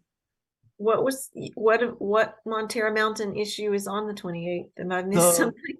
Finish can we think about the letter and get ready to discuss and vote on it on the 28th? Yes, let's plan to do that. Okay, and if we need to cancel, that's fine. So put that on the 28th for future. Okay. And then, And just cancel the. and then there's a Let's retreat talk on the about that. 21st instead of a meeting on the 14th. Yes, so that, I think that's actually a great idea. So what if we do the retreat on Wednesday, the 21st? And just cancel the meeting on the 14th? Okay. But Claire wants to do it on the weekend, so, or should we vote on this? Claire and Dan can meet. No, wherever they I'm okay with Wednesday. I just don't want to do it as a regular meeting. Okay, let's go with that then. Could we start earlier on the 21st? Yes, What time? please. Okay, I'm sure. What time? 6, 5:30 is good. I don't know. I want to have plenty of time. Is everyone okay with the 5:30 start on the 21st? Does that work for you, Gus? I'll make it happen. Okay. And we're not gonna record it? No. Does PCT want to, I mean, I don't know, is that protocol to report it?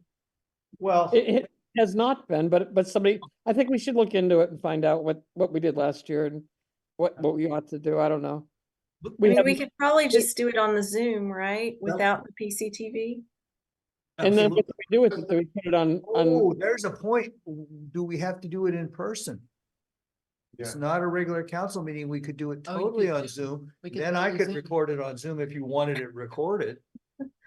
Well, I think the point was we should be there in person, right? Also supervisors Right. should be able Yeah, I Participate. shouldn't we be in person? we should be inviting the supervisors. If they're Well, cookies, we you definitely would- should be in. I'm coming in person. Okay. I will be here. I'll bring cookies. So I want to throw out another agenda item, move to the harbor. Are we gonna ever talk about that? I'll move into the Hey, supervisor's you're office. talking with Ray, find out if our spot's ready. Can you do that? Yeah, I mean, I'm fine with going there, but I think there was concern about the ventilation. So, at the no, beginning, it right? wasn't the ventilation was one concern, but, so I have a friend who's a longstanding professional acoustical engineer, Uh-huh. emeritus guy. Mhm. And we had breakfast or brunch at the press and walked over and met Mike O'Neill and the thing and my buddy Dennis had all these ideas and he talked about how you suppress the noise and he pointed out that's the problem. It's the Yeah. noise. It's not the ventilation. I mean, maybe people are concerned about ventilation too, but the noise is just incredibly bad and they also didn't have all the equipment. So in writing, I asked Mike O'Neill if he could get us the layout and Dennis was going to do for free a proposal about what could be done. Not that he would do the work, but just based on his design expertise. And Mike has never gotten back to me. I ever reminded him twice. We don't have the layout, so we don't have an idea, but it was the acoustics. The acoustics made it unlivable. Let's just Yeah, you stay can. here. It's so much better. There's no problems here. We got. And some a people didn't bathroom wanna go. Right there. We got fresh air.